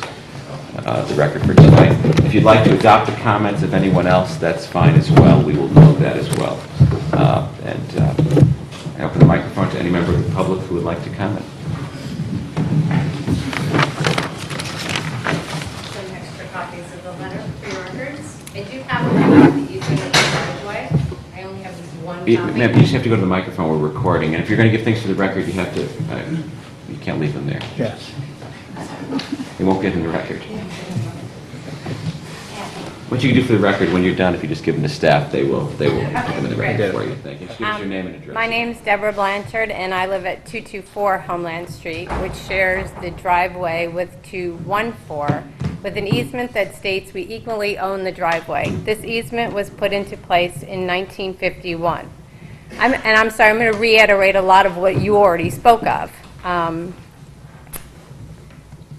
Next to our shared driveway is Brian. I'm going to refer to them as S because I will never pronounce the last names.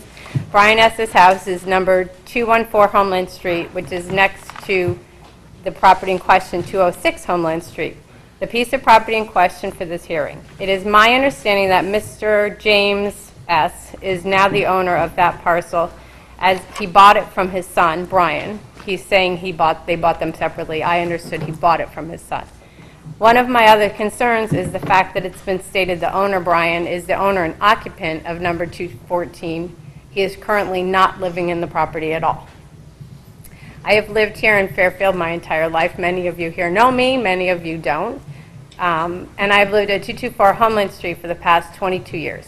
People have come and gone, children have come and gone, they've grown up, new families with new kids have moved in. In the 22 years I have lived at my home, 214 Homeland Street has always been treated as a one lot, as the porch, the infamous porch. From the main house is several feet, not a little, on the proposed lot number 206, as is the in-ground swimming pool. To make the lot 206 into its own separate lot would be a travesty to our neighborhood. Proposed lot number 206 is 5,000 square feet, and the current Zone A amount of square footage to build a single-family home is over 9,700 feet. One could almost consider that he needs double of what he has to build a single home. Instead of a single home being built, he now wants to build a two-family home and an apartment over the garage. This potentially could add an extra 8 cars to the neighborhood, all of which could not possibly fit into that one driveway. As the driveway is supposed to be on the side of the property by the stop sign on the corner of Brook Ridge and Homeland Street, giving little chance to see small children through the cars parked on the street and making that turn onto Homeland Street, affecting the safety of our children. So there is a safety issue. We have a very unique neighborhood filled with family, friends, relatives, over 80 children. To change the Zone A to Homeland's Opportunity District would affect our neighborhood forever, and not in a good way. My other concern are the extra fumes from the added cars, not safe for our neighborhood, and the added density of the homes, which I think would be a fire hazard. God forbid one of them caught on fire. We're all going to be one right on top of each other, so everything could jump from one to the next. More unnecessary danger.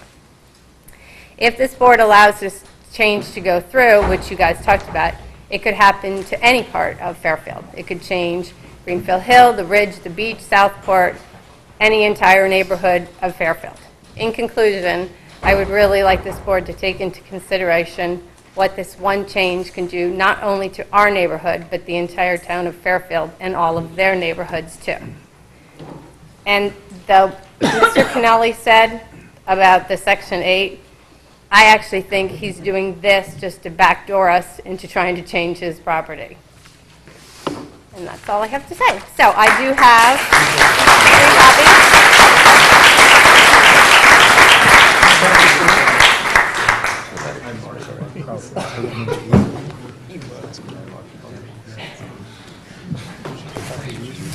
What do you, is that your letter you're handing out, Ms. Blanchard? Yes. Is that an easement? Is that okay? No. No, I was just trying to, it is. It's fine. I was just asking what it was, that's all. This is the one and only easement copy. No, you gotta go back to the microphone now. We can't. We're recording. Again? If you're talking to us, yes.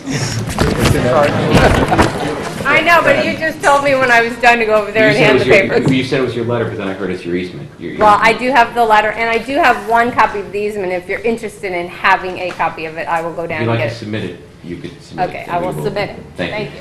I'm sorry.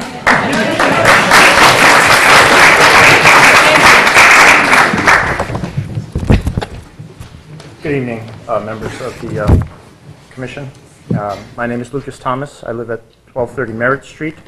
I'm within the 500-foot radius, probably 110. I kind of visualized it this morning when I left.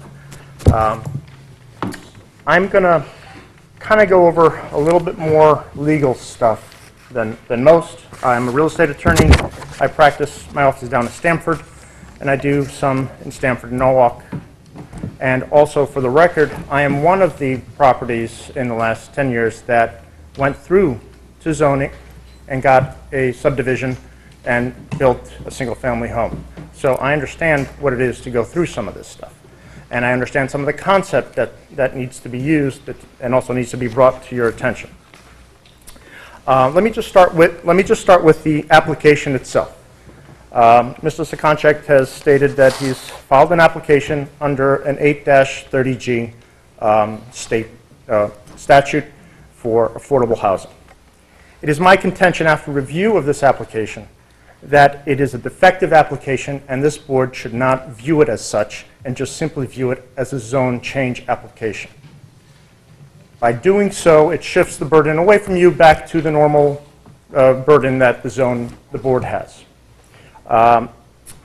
For example, in our own zoning regulations, 2.44 requires when a zoning application for an 830G application be sent in, it must include a site plan that will show at least one of the issues that'll have to be on there are traffic circulation and proposed parking spots that go along with the traffic circulation.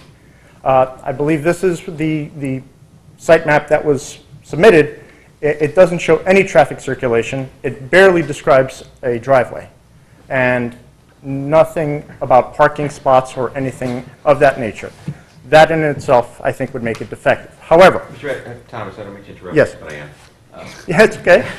Just for the record, you're pointing to it, you said this. I want to make sure the record's clear on this. So if you could just read what that map is labeled into the record. I believe it's... the map on the bottom right says 211-067 HOD1. That's the map that I'm pointing to. Thank you. I'm just making it on the record. I want the record clear what you're referring to. Thank you. Secondly, the proposed regulations, as the members here have brought up on their own, are ambiguous and inconsistent and would not be helpful in any way for the board to decide what a site should be or site plan or how the density should be. There's no language in there that would help the board with these regulations if they were to be part of the town zoning regulations themselves. Third, going to the application being defective, the existing home has about, it's 1,400 square feet of living space. I believe on that same map, the HOD1, the proposed home would have something in the neighborhood of 1,700 square feet for the unit that would be not the affordable housing unit, and at least according to the map, a unit of close to plus or minus 500 square feet over the garage. That is not anywhere near 33% that he's listed in his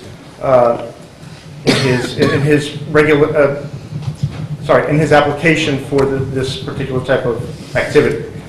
It would,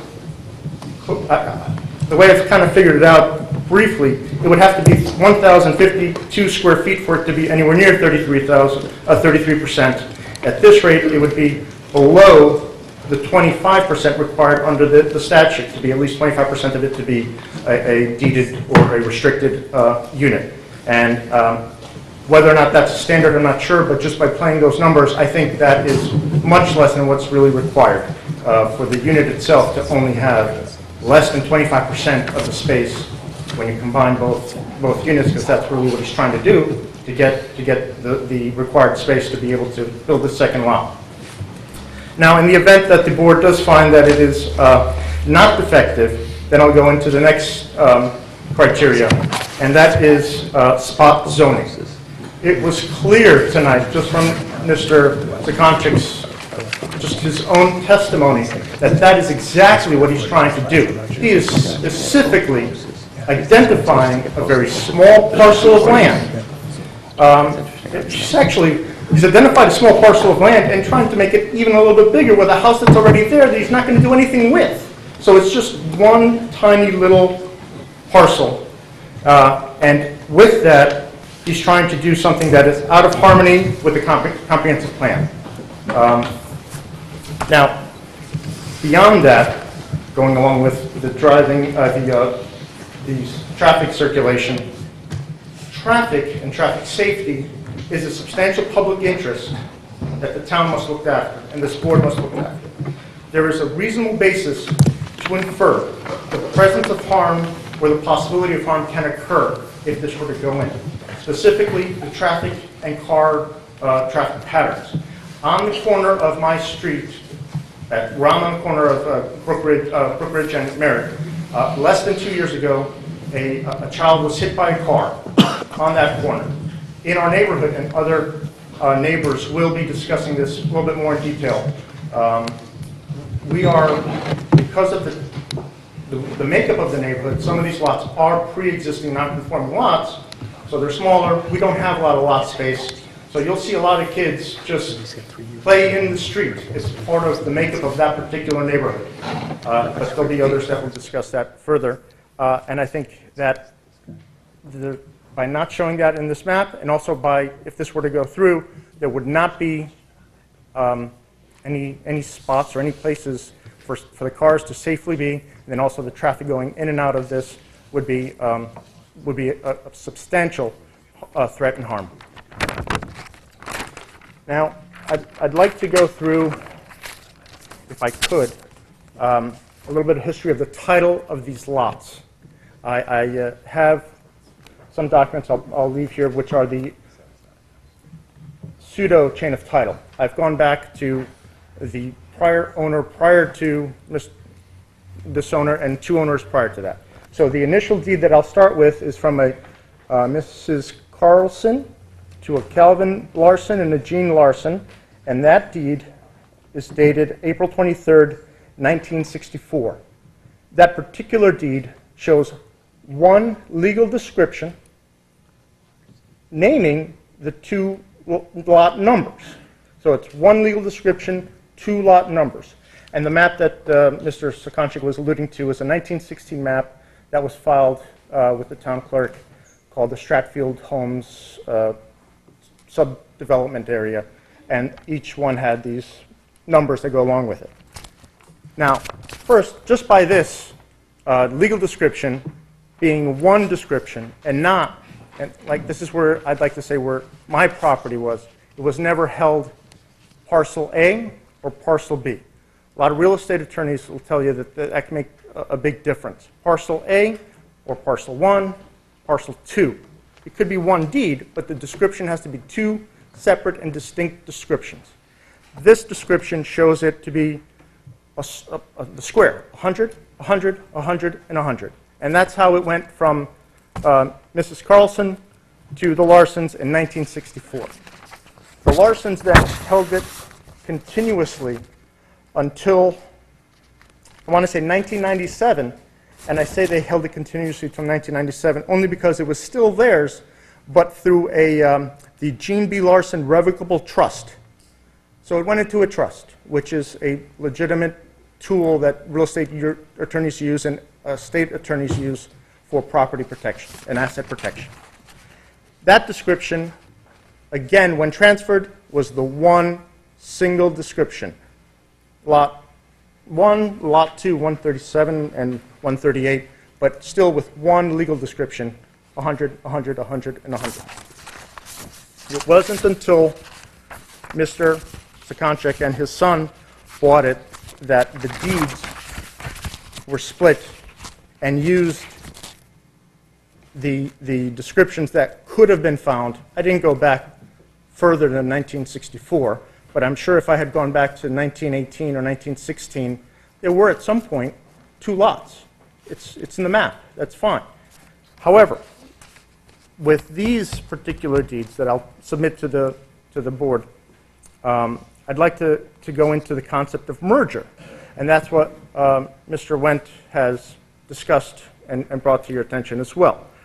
Merger is a concept in law where when 2 properties, separate properties, are by the intent of the landowner, are used by that landowner to be one property, then those properties cease to be 2 properties. They could be taxed as 2 properties. That doesn't really matter. It's a taxing issue, not a legal land title issue. Once these properties merged, it becomes the one lot and coincidentally fits within the Zone A.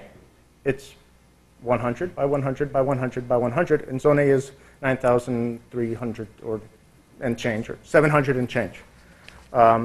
So we really do have one lot, and it would have been something that if he bought it, whether he had help of an attorney or not when he did buy it, he should have known that that did become one lot simply by the use of the lot itself, which is the 3 separate applications for a deck or enclosure and the swimming pool. And that merged the lots. And it would be up to him to see if he can try to convince the ZBA to put them back to 2 lots. But I don't think he would have, because I had to go and fight in front of the ZBA as well, and it was specifically the lot that was next to mine was a virtual jungle.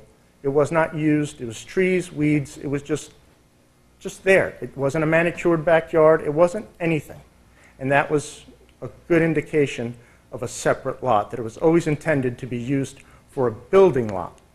So that's one of the reasons why I think this concept of merger is important to be in front of the board today. Now, like to go through some of Mr. Sakonchek's statements that he's made. I honestly think that he has, in essence, condemned himself by some of his statements. He's trying to build a house with a affordable housing unit because he couldn't build a separate house. He was aware, he knew he couldn't build that second house on on 206, the address of 206, and I'm pointing to the map again, which he has shaded in blue. So by saying that, the spot regulation is spot on. He cannot build that property there because the spot regulation, or the spot zoning is not a tool that should be used, and it should be disregarded because it's just identifying one little spot in the zone and making it for his own purpose and out of harmony with the comprehensive plan. He had also mentioned older regulations because some of these properties are pre-existing non-conforming lots. In his application itself, there's a map that has a 500-foot radius and shows those lots. They're not all 50 by 100 lots. Plenty of those are the conforming 10 by 10 or close to the 10 by 10 lots. And those aren't just older regulations. They've been there for, they've been there since the zoning regulations went into place. And many of those are complying with the Zone A regulations that are there now. And he stated that is a unique situation. Merger is never a unique situation. Once it happens, it happens. It's not unique to him. It's not unique to Connecticut. It's a concept in law that has been there. And he should have known, or somebody should have told him when he bought this property, it's one lot. And now ultimately, if he was really intent on building an accessory home that was an affordable accessory home, he could do it within the present zoning structure that is set up, and he can use the present house that's there. He can take out the pool if he wants to take out the pool and put an accessory to the house that's presently there, and he can do it all without your approval. He can go right to Jim's and get it done. You might have to go get one little variance here, maybe a little variance there, but nothing that would bring out all of these folks to do something like that. Thank you. Before you leave, two quick things. Yes. Are you going to be putting into the record copies of the deeds? I'm good. And do the deeds include the deed when the Sakoncheks were grantees from a common grantor? Is that one of the things you talked about? You said the Yes, I have the Sakoncheks- chain of title going back to 1964. And you show it, and you have the deed where the Sakoncheks took title up to the two parcels separately? Yes. And the other thing is, if you could very quickly, I know we're tight on time, we have a deadline, and we have a lot of people here. Your third point has to do with percentages. Could you just real quickly go through that one more Right, time? I want to make sure I and- understand your argument there. What I'd like to say about that, And to the rest of the public, we don't normally question the public, so don't be scared if you're coming up, but just acknowledge that we have a little more leeway. I can also kind of discuss density if you want, but this was a little bit off, veering. Just the 832 Just- percentage argument that you made. Okay. What I'd like to say is he's submitted this affordable housing application that's saying that he is going to put aside 33% or one unit. In a normal 8-30G, it's a developer going in, buying a plot, and making single-family homes, and 2 or 3 are affordable housing, and 4 or 5 or 6 are sold. But they're all pretty much cookie cutter or similar in shape and size. What he's trying to do here is there's an existing home, 214. Its square footage per the field card, that's where I got it from, is 14 gross living, I'm sorry, not gross, living space, 1490, 1,490 square feet. Do you have a copy that's in the record? Yes, I do. And then the plan itself shows what the square footage of the proposed 206 house is for the first floor area. And then above it, it also shows the square footage number for what would be this affordable accessory use home. Can you point those out? Yes. There. There is a, on the map, 211-067 HOD1, there is a blue shaded in area which purports to be the proposed building. One line here says proposed dwelling 2-story, what the square feet could be, and then next to it, proposed dwelling above garage, 500 square min. So those are where the numbers are on the map. Now, what I try to do, albeit not very technical, is just combine the square footage of the non-affordable homes. 2 homes, 214 and 206 first floor. That comes up to a combined 3,190 square feet combined. Just divide that out. I divided that out by 33%. It should be 1,052 square feet. There's no way he's putting 1,052 square feet on the top of that to make it over the garage. Well, isn't the, don't you have to add the 500 square foot into that? So it would be 3,190 plus 500 divided by 33% to give you the square footage that should be allocated for affordable housing. That makes it even worse. Right. It does, but I think your argument is that it doesn't meet 25% It doesn't, even of the with square my- footage. Right. But you do acknowledge that in terms of dwelling units, the applicant is contending it is 33% of the dwelling units. Well, only because he's saying that there's 3 units. Right, we got the size of the 3 At- units, 17, 1,500, and 500. Right. 500 is affordable. I'm just trying to understand the Yeah, argument yeah, you're yes, making, not right. judging it. But the intent of 830G is to have consistent units, the affordable and the non-affordable way, the intention of the statute versus when you're Right. taking a very large home and making a very small 100 square foot apartment and claiming it's now affordable, therefore you could obviate our zoning regulations, use 830G to essentially get a zoning change to it, otherwise we'll not be able to get it. Just put a fine point on Yes. it. Your argument is that the 25% minimum should be calculated on square footage as opposed to the number of dwelling units as determined on the plan. At the very least, similar in size and space and conformity, if you will. Make it its own comprehensive plan, if you will. If a developer comes in and has, a 6-acre plot and he's making 6 units, it should be the same uniformity so that they can be sold and you can calculate that and make it a plan for the neighborhood. It should be affordable housing for everybody. So, in this case, if you want just affordable housing, like I said previously, do an accessory apartment on top of the house that's presently there, and you have your affordable housing. You could even make it a little bit bigger if you want. It'll probably fit within the lot size that's there. A couple of variances, and he's all done. But it's not, and we all know what it's for. It's all for money, and it's all because, and he stated, I need to build a second house there. You don't. And that's it. I'm going to submit the deeds, the 2 field cards, and I also have a great neighborhood, by the way. They got out and signed petitions throughout the whole weekend, and I'm going to submit these with names and addresses to the secretary as well. Yeah, could you pass them around? We'll just Yes. set up with Commissioner Parker. We'll take a look as the next speakers are talking. Thank you. We haven't seen these yet. We'll get them to staff, they'll be part of the records. Thank you very much. Thank you, Mr. Thomas.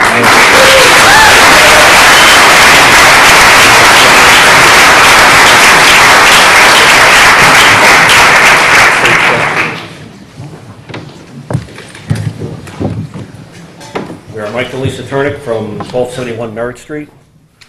We've been Fairfield residents for over 20 years. We are directly connected to the recently acquired property in question. There are 8 other similar type properties in a 3-block radius in this neighborhood. If this selective zoning alteration were to occur, it would set a dangerous precedent and open the door to an increasing density of population in this district that will have an adverse effect on the safety and welfare of local residents. We already have traffic problems and speeding cars on Merritt Street, which is used as a cut-through between Park Avenue and Stratfield Road. This neighborhood is full of children and young families. A car struck a child on a bicycle about 2 to 3 years ago on Merritt Street within eyesight of the property in question. According to his mother, he was in critical condition for 2 days, in pediatric intensive care unit in the hospital for a week, and transported home by ambulance in a half-body cast. Zoning for this area is type A, that states the size of the parcel for a detached dwelling for a single family shall be 9,375 square feet.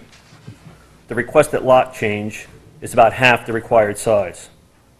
It is our understanding that in recent years, there was a town effort to minimize population growth by purchasing parcels and designating them open space to prevent a burden on town resources. Although this application is presented under the Affordable Housing Act, we find this to be a little disingenuous since the housing slump nationwide has depressed housing prices and record low interest rates have made houses more affordable than ever. We don't think any of you on this board can honestly say that your house is valued more today than it was 5 years ago. If the state and local municipalities were truly concerned about affordable housing, they should be more responsible when it comes to ticking up the mill rate and increasing taxes. It seems to us that the intent of this application is merely a ruse for personal financial gain and demonstrates a total disregard for current residents who have an investment in this neighborhood in which they live. We encourage you to reject this application.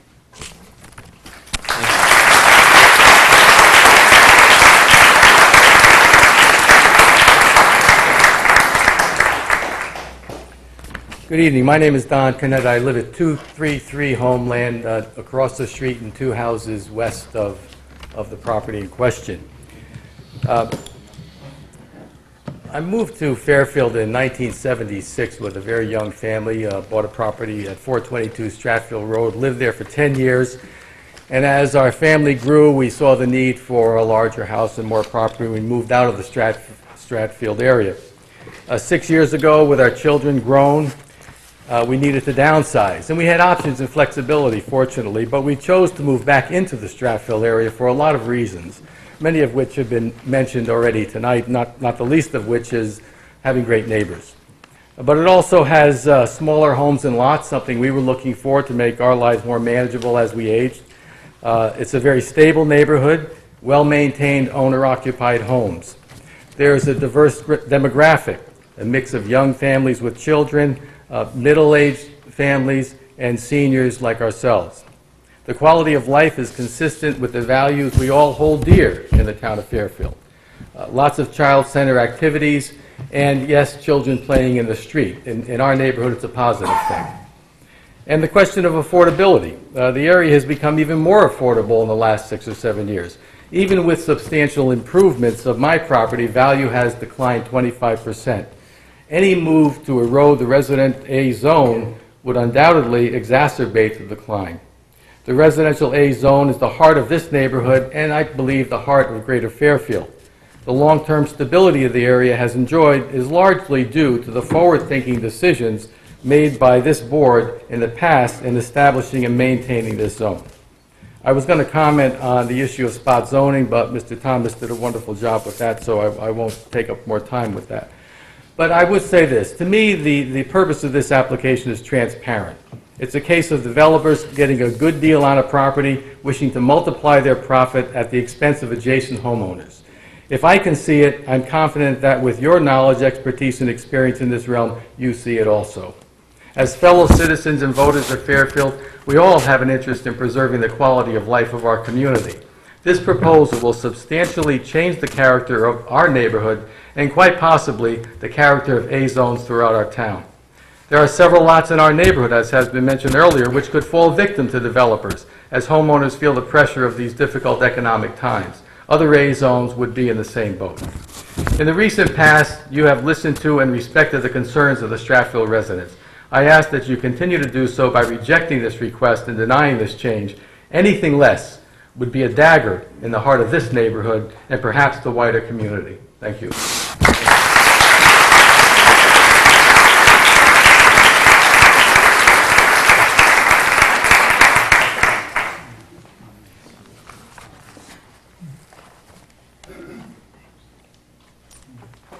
Oh, okay.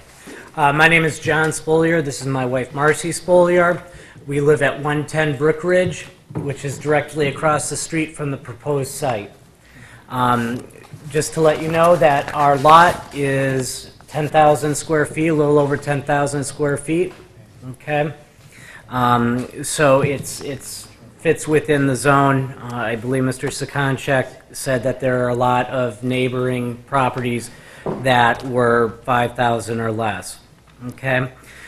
With regard to the Homeland Opportunity District proposal, if you take a look at it, you will see that that it's basically a hybrid of the current zones we have of C and B within the town of Fairfield, with a little bit of sprinkling of Zone A. Okay?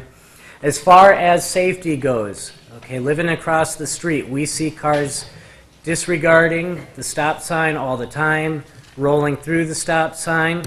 In fact, my wife was so fearful of the traffic at that intersection of Brook Ridge and Homeland Street that she was able to get the other students at that stop on the corner there to petition the school bus company to move the bus stop to in front of our driveway.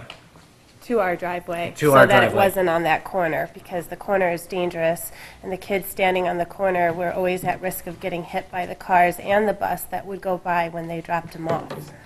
Also, that corner where the driveway is proposed to be, the proposed driveway on that picture is less than 10 feet from the stop sign that is there. And it's less than 25 feet proposed from the corner of that corner. Now, if you look up the zoning regulations, the Fairfield Police Department webpage, if you park that close to a corner, you will get a ticket. If you park within 25 feet of a corner or a stop sign, you will get a ticket. His driveway is very, very close to the corner. There'll be cars that'll be high and obstructing the view. The bus, we've submitted pictures of it. The bus will go by, and if there's another car waiting nearby for their child to get off the bus or on the bus, it really sends my heart racing to see them. I get very, very nervous of those kids getting near that bus and that car, and it's asking for trouble, asking for more trouble that way. And with the proposed plan, with the cutout driveway there, a car being there will, not only is the zoning that he's looking for going to cut down the sight line, but in the cutout driveway proposed, that will even decrease sight lines even more, especially if you have a SUV or a minivan there. And with that many cars in that driveway, I'm sure they'll be towards the end of the driveway, right up against that stop sign. Or on the street. And just an anecdote today, was outside playing with my son and two of his friends on Homeland Street for about 20 minutes. And actually, Mr. Sakonchek was out there out front of his property with his car. We were playing a game called 500 in the street. And at least within the 20-25 minutes that we were out in the street, there was at least a dozen times that I had to say car to the kids playing in the street so they could get to the side. It's a very busy area. Yes. Do you have pictures you said you were submitting? They've already submitted. You should have them with my letter. With the email. Thank you. So- I want to make sure that's what we're talking Yeah. about. Thank you. Thank you. Thank you.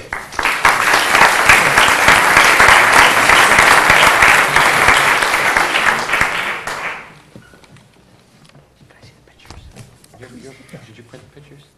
Yes. There are additional photos in here, but there are some attached to. I saw the ones one of attached to the emails. Yeah, I want to see if these are the same or they're different. They're more. similar, but additional. All right, we can circulate them while we're talking. That's it. Hi, my name's Art Rotelli. I live at 1280 Merritt Street, and I live within the 500-foot radius of 206 and 214 Homeland Street. I'd like to touch on 2 points that I find germane to our opposition of the proposed amendment. The first being a letter sent to this commission from the Executive Director of the Greater Bridgeport Regional Council, Brian Badoli, dated April 27th, 2012. The GBRC, for those who don't know, is a state Office of Policy and Management recognized regional planning organization with 6 member communities, Fairfield being among them. The Regional Planning Commission is responsible for carrying out the planning duties of the GBRC, and those duties include reviewing zoning referrals as required by the state statute and preparing and adopting the Regional Plan of Conservation and Development. The April 27th letter from Mr. Badoli contained the following excerpt. At its meeting on April 25, 2012, the Greater Bridgeport Regional Planning Commission discussed and reviewed the proposed zoning text amendments for the addition of the Homeland Opportunity District to the Town of Fairfield zoning regulations. It was the consensus of the commission to not support the proposed zoning text amendment as they would have a negative regional impact. The commission agreed that there were better alternatives to achieve affordable housing, such as in-law accessory apartments and other means that would not affect the neighborhood. We have that letter in the record.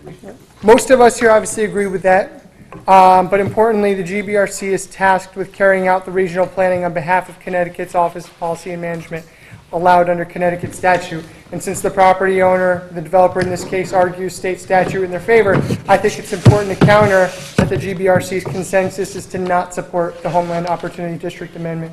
And the second point being the Town of Fairfield's own Affordable Housing Commission.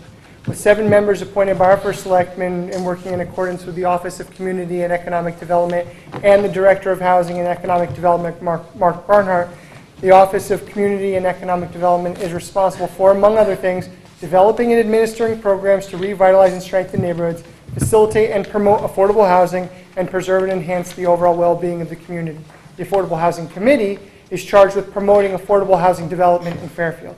Members of this committee proactively work to determine methods to achieve their objective, such as meeting with the Affordable Housing Network, which is a group of smaller communities in the area to share problems and solutions. I've gone through the minutes of this committee's meetings, and I've gone back to early 2011. They're identifying areas such as Turner Army Reserve, Fairchild Avenue, and Commerce Drive sites as locations ripe for development for affordable housing. The point here is that the Town of Fairfield has plans in place currently to promote and provide affordable housing opportunities. There are at least 3 groups working in concert to achieve the goal and determine the most appropriate locations and opportunities. This is an important objective for our town, but it's also an objective that deserves careful consideration and due deference to the residents of the town, as it ultimately does have an effect on us. The Homeland Opportunity District Amendment for you tonight will create chaos. It will set a horrible precedent, and it will then give developers who are worried more about their own plans than the well-being, safety, and character of our community. It'll give them the ability to determine locations to build affordable housing, and I adamantly and respectfully ask that you reject this proposed regulation amendment. Thank you. Thank you.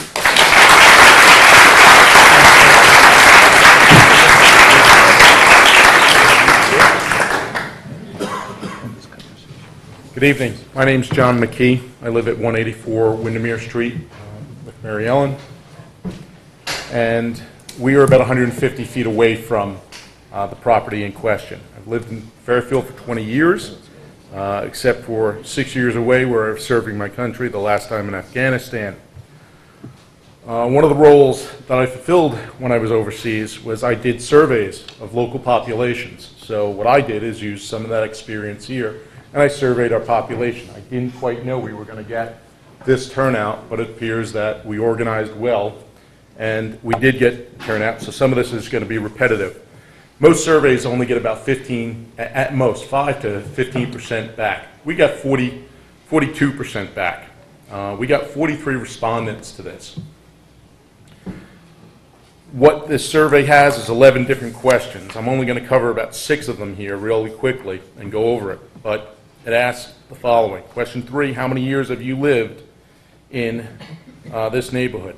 Collectively, the 43 people or households have about 622 years of experience. If you extrapolate that out, it's more like 900 if you get to the rest of the people, if you estimate who has not responded to this. But that's a lot of collective experience, and I think it allows us to comment and have opinions on these things that may not be factual, but they're opinions that we hold very dear. That's about 14.5 years per household of experience. So we know the neighborhood. We know our issues. Question 4 and 5, how many children live in the household and what are the ages of the children? Within the 500-foot radius of the property in question, the respondents, and only the respondents there are 59 children. Of those children, the average age is 6 years old. Now, maybe not 6-year-olds out in the street all the time, but there are. I know mine were out there. Anyway, if we extrapolate that data out and estimate how many more children from non-respondents, we probably come to just under 100. About 93 children live within that 500 foot radius. So that's quite a bit of kids out there. And my neighbors have already addressed the safety issues with that. One of the things I will address on safety is that when you're doing traffic planning, traffic engineers generally use 8 feet when they're planning for parking, the width of a car. They use 8 feet. Then they use 10 foot for a lane, 10 feet for another lane. And if you're going to park on both sides of that street, and I would imagine you're going to have to because there's a driveway in one part, you're too close to a stop sign in another. There's going to be a lot of cars there, and they're not all going to fit in the driveway. And you're going to be parking on both sides of the street, probably in front of the spoilers. I know I messed up the name. But anyway, so when the road is only 29 feet wide. When you add parking on both sides, you certainly don't have enough. If you have 8 feet and 8 feet on each side, you don't have enough for two-way traffic. You've only got one lane that can squeeze through there. So using regular traffic planning standards, that's not going to work. You've seen the photos. I'm not going to go over that into the safety of that. But the next question, question 6. In your opinion, would this increase the population density and vehicle traffic, and would it negatively impact the safety of the neighborhood? 95% of the respondents said yes. I already said my neighbors covered why. In question 7, in your opinion, will the proposed zoning changes negatively impact the residents of the neighborhood? 98% yes, but here's the kicker. Question 8, in your opinion, will the proposed zoning changes negatively impact the character of the A-zone neighborhood? The respondents to 100% unanimously said that it would. I don't need to go over why. We've already said that several times. But we're not mad, we're not upset, but we know that at the end, we're all concerned about this. And we know that in the end, our representatives on the zoning board are going to see our point of view. We realize that we too have that you realize we have the best interests of the community at heart. And with all our experience and living there, we know you're going to vote accordingly. Thank you. Thank you.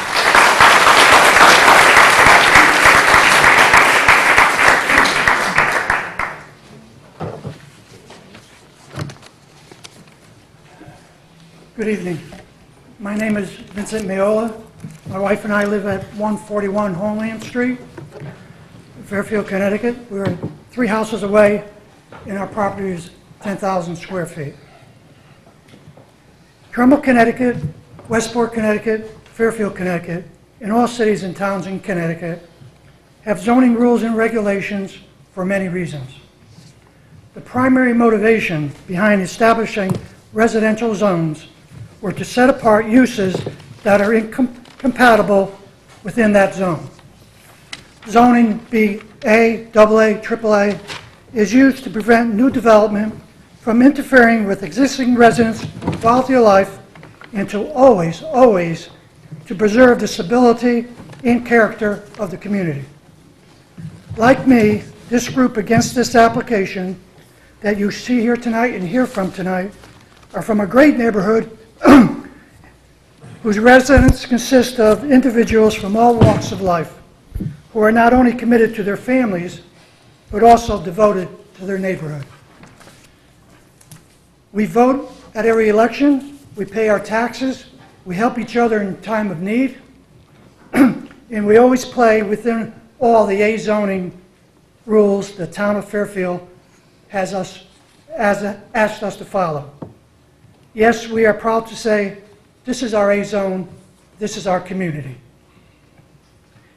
It is very clear the individuals that are filing this application and proposing constructing a multifamily home in addition that is not allowed by the town of Fairfield in an A zone only see profit in dollars in our neighborhood. I'm here tonight to tell you our neighborhood residents look at this application and see things very, very differently. We see many negative quality of life issues that to this day we have never seen in our neighborhood. We do not only see violations and challenging our A-zone status, we also see intolerable increase in noise, added traffic, from who knows how many cars, trucks, and motorcycles this multifamily home in addition will bring to our neighborhood. Consider the pollution from these added unknown number of cars, trucks, and motorcycles that the town of Fairfield will ask our babies, our children, our elderly, and all our residents to breathe on a daily basis. And of course, there is the deep apprehension of the daily overall street safety concerns with these added unknown number of cars, trucks, or motorcycles will bring to our community, especially the children.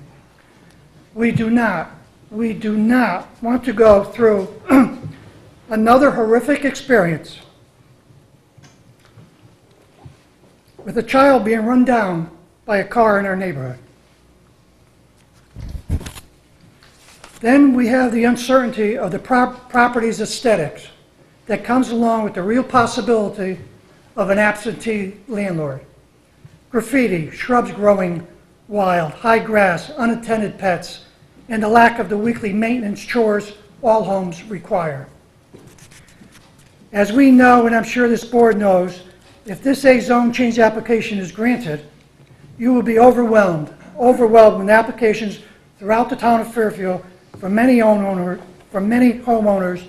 who now own an oversized lot, who, like these applicants, will lay claim to a zone change only to suit their financial gain. If long-standing A-zone rules and regulations are disregarded, in this case, why not overturn AA zoning next month? Why not overturn AAA zoning the month after? Where does it end? No one objects to anyone who buys a home, works hard to renovate that home, and sells it at a profit and leaves. As a Fairfield resident and a Fairfield registered voter, what I do object to is when someone slithers into our neighborhood with zero regard for the welfare, safety, and health of our children, our elderly, and all our residents, for the sole purpose of profit by showing total defiance and indifference to our long-standing A-zone status that this commission must uphold. You will clearly see when reviewing the plot plan the overwhelming evidence of primary structure A zoning requirements that are non-conforming and with total disregard of the future stability of our A-zone area. My wife and I have lived on Homeland Street for 42 years. We have raised 2 great kids in this neighborhood. We have always felt a sense of responsibility to our neighbors while trying to keep our home and property neat, clean, safe, and up to our standards. By taking these actions, we can assure that we have contributed to the stability of our community and the good quality of life for all our neighbors, all who make up this small slice of the great town of Fairfield, Connecticut. Now that I'm in my retirement years and living in this community for 42 years, I believe I'm due the same courtesy, especially from the town of Fairfield, that has always declared that living in our designated A-zone would always provide my wife and I with a high quality of stability and quality of life on Homeland Street and the surrounding neighborhood. But as more important, Fairfield, Connecticut A-zoning regulations must also provide a safe, secure, healthy environment for Lindsay and her sister Meredith across the street, for baby Connie a few houses away, for little Avery on the corner, for Tommy on the next block, and for all the children in our neighborhood who would like to call their safe and secure little slice of Fairfield their home for many, many years to come. As I mentioned before, our community, our population of tax-paying residents has always played by all the A-zoning rules that have resulted in a terrific, friendly, law-abiding, political, thoughtful neighborhood. As we say to anyone who would like to build, add on, or purchase a home in our neighborhood is welcome, but like all of us, play by all the A-zoning rules. Let me conclude with 2 short statements. If this application passes, in the near future, will you and I be asking ourselves what happened to our community? If this application passes in the near future, will you and I be asking ourselves what happened to our town? I ask this board to reject this application in whole. Thank you for your attention.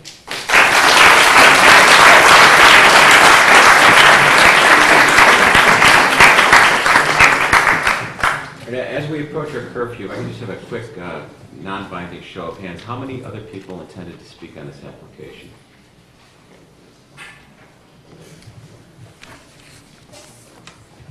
Five or six. It's my intent to request to keep this moving so that we can have additional. Right. Well, yeah, well, I was not planning on closing tonight. The questions will probably still wrap at 11 curfew and then come back. And it's one opportunity for us to have some impact. Exactly. Yeah. So maybe if you could folks decide, we're going to continue this in a few minutes to a second hearing. Maybe if you could decide amongst yourselves if there's any of you that cannot be here in a week or two due to child care or parental care or other issues, who goes next. We may only have time for one or two more people, so I'll leave it at that. And sir, you could. I think, speaking for a lot of people in the community, that we would like to close the file out this evening so that you can make a decision. Is that? Well, the commission's not aware that that's not happening because. I know you guys said you weren't going to vote. We're not going to vote. We're not going to close it because we're going to keep the hearing open so we can do some additional work ourselves as a commission and request, if necessary, any additional research or technical expertise we need, given the nature of this. This is a unique kind of an application. It's an 830G application. It's not a more traditional application. It has some nuances and some intricacies that we have to consider that have been raised. So that's why we cannot close it, because we need to have further evidence that we may need further evidence that we have to request through our staff and through the town resources. That's why we can't. So it's more complicated. There's a reason why we're doing this. Sure. We need for the record. So. Okay. Well, I'll try and be as quick as I can. My wife and I, hiding back there, like to offer a few observations I'm sorry, I didn't get your name. I need your name. Oh, I'm sorry. I'm Garth Butterfield Thank you. at 138 Toilsome Hill Road. Thank you, Mr. Butterfield. Okay. So I want to try and hit 5 basic points, some of which have been covered, but I think I have a slightly different perspective on health and safety from the affordable housing client perspective. I'm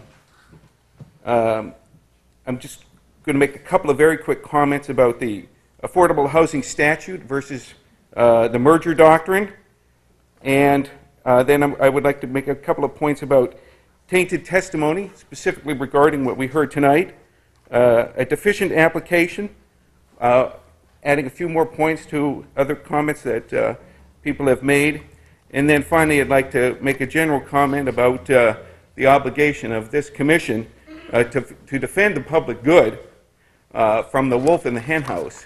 And I specifically want to talk or offer the board an opportunity to contemplate a RICO filing so that we can prevent the kind of behavior that we've seen this evening.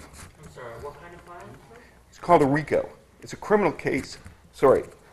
It's a criminal case, but you can refer it, but it can also be a civil case. I'll provide the statute to you. I'm familiar with it. Are you going to be able to do this in the next 4 minutes or less? It sounds like you have a long agenda there and a lot of tables. We have a curfew deadline in the building. That's why I asked that.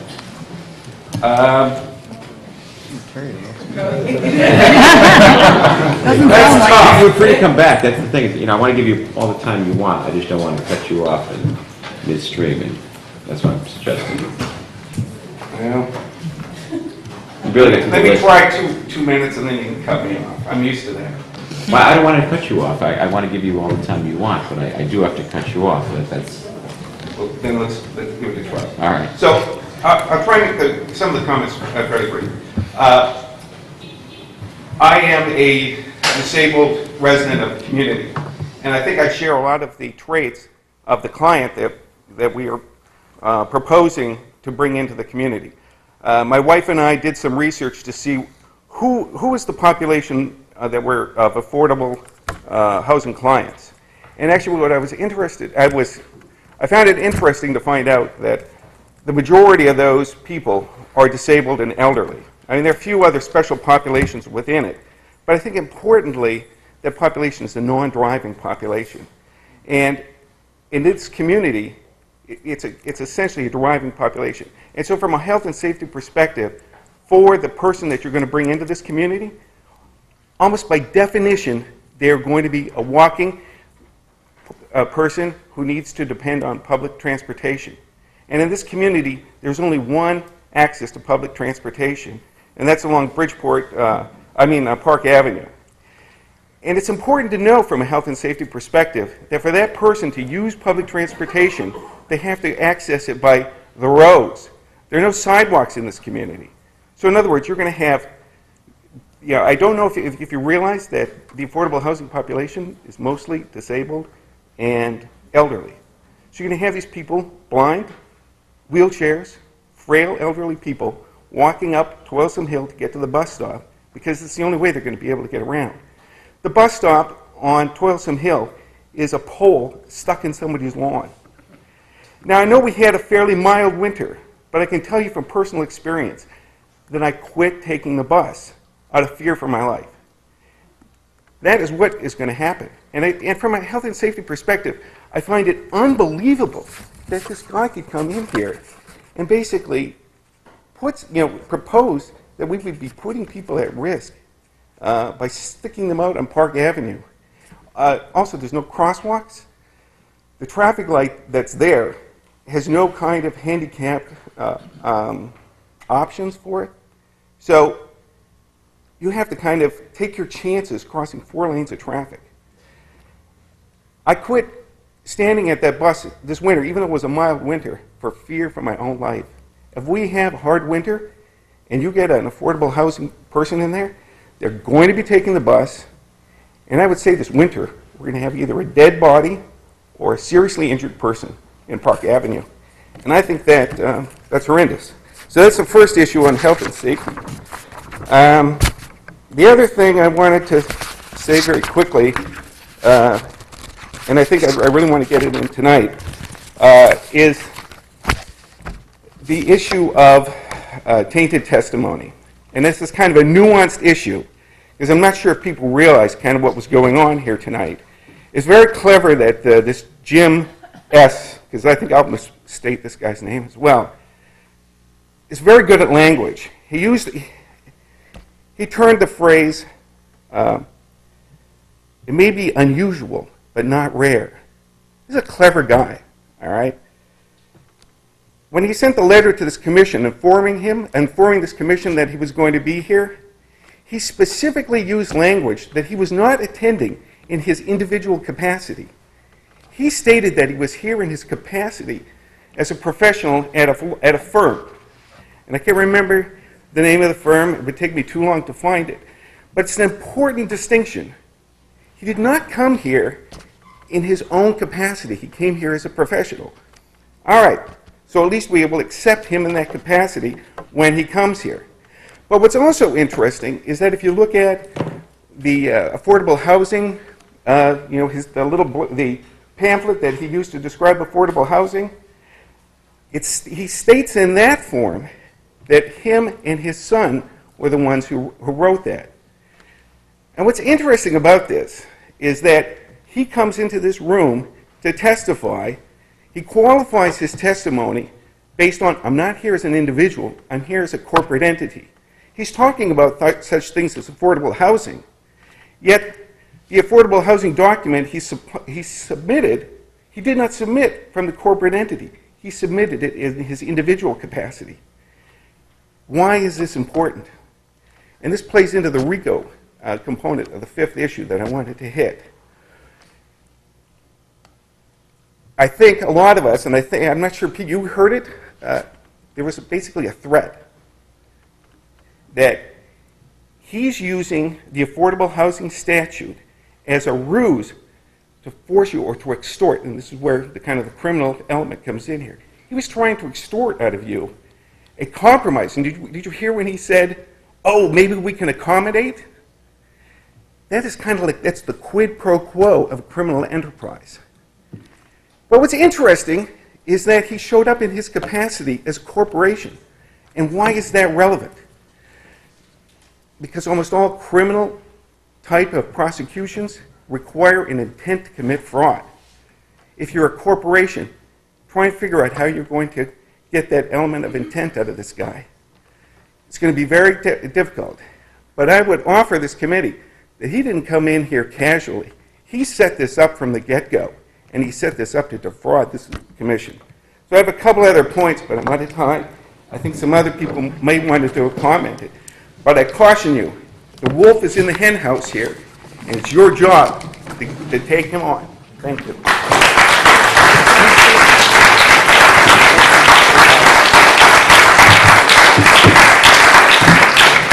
Thank you, Mr. Porterfield.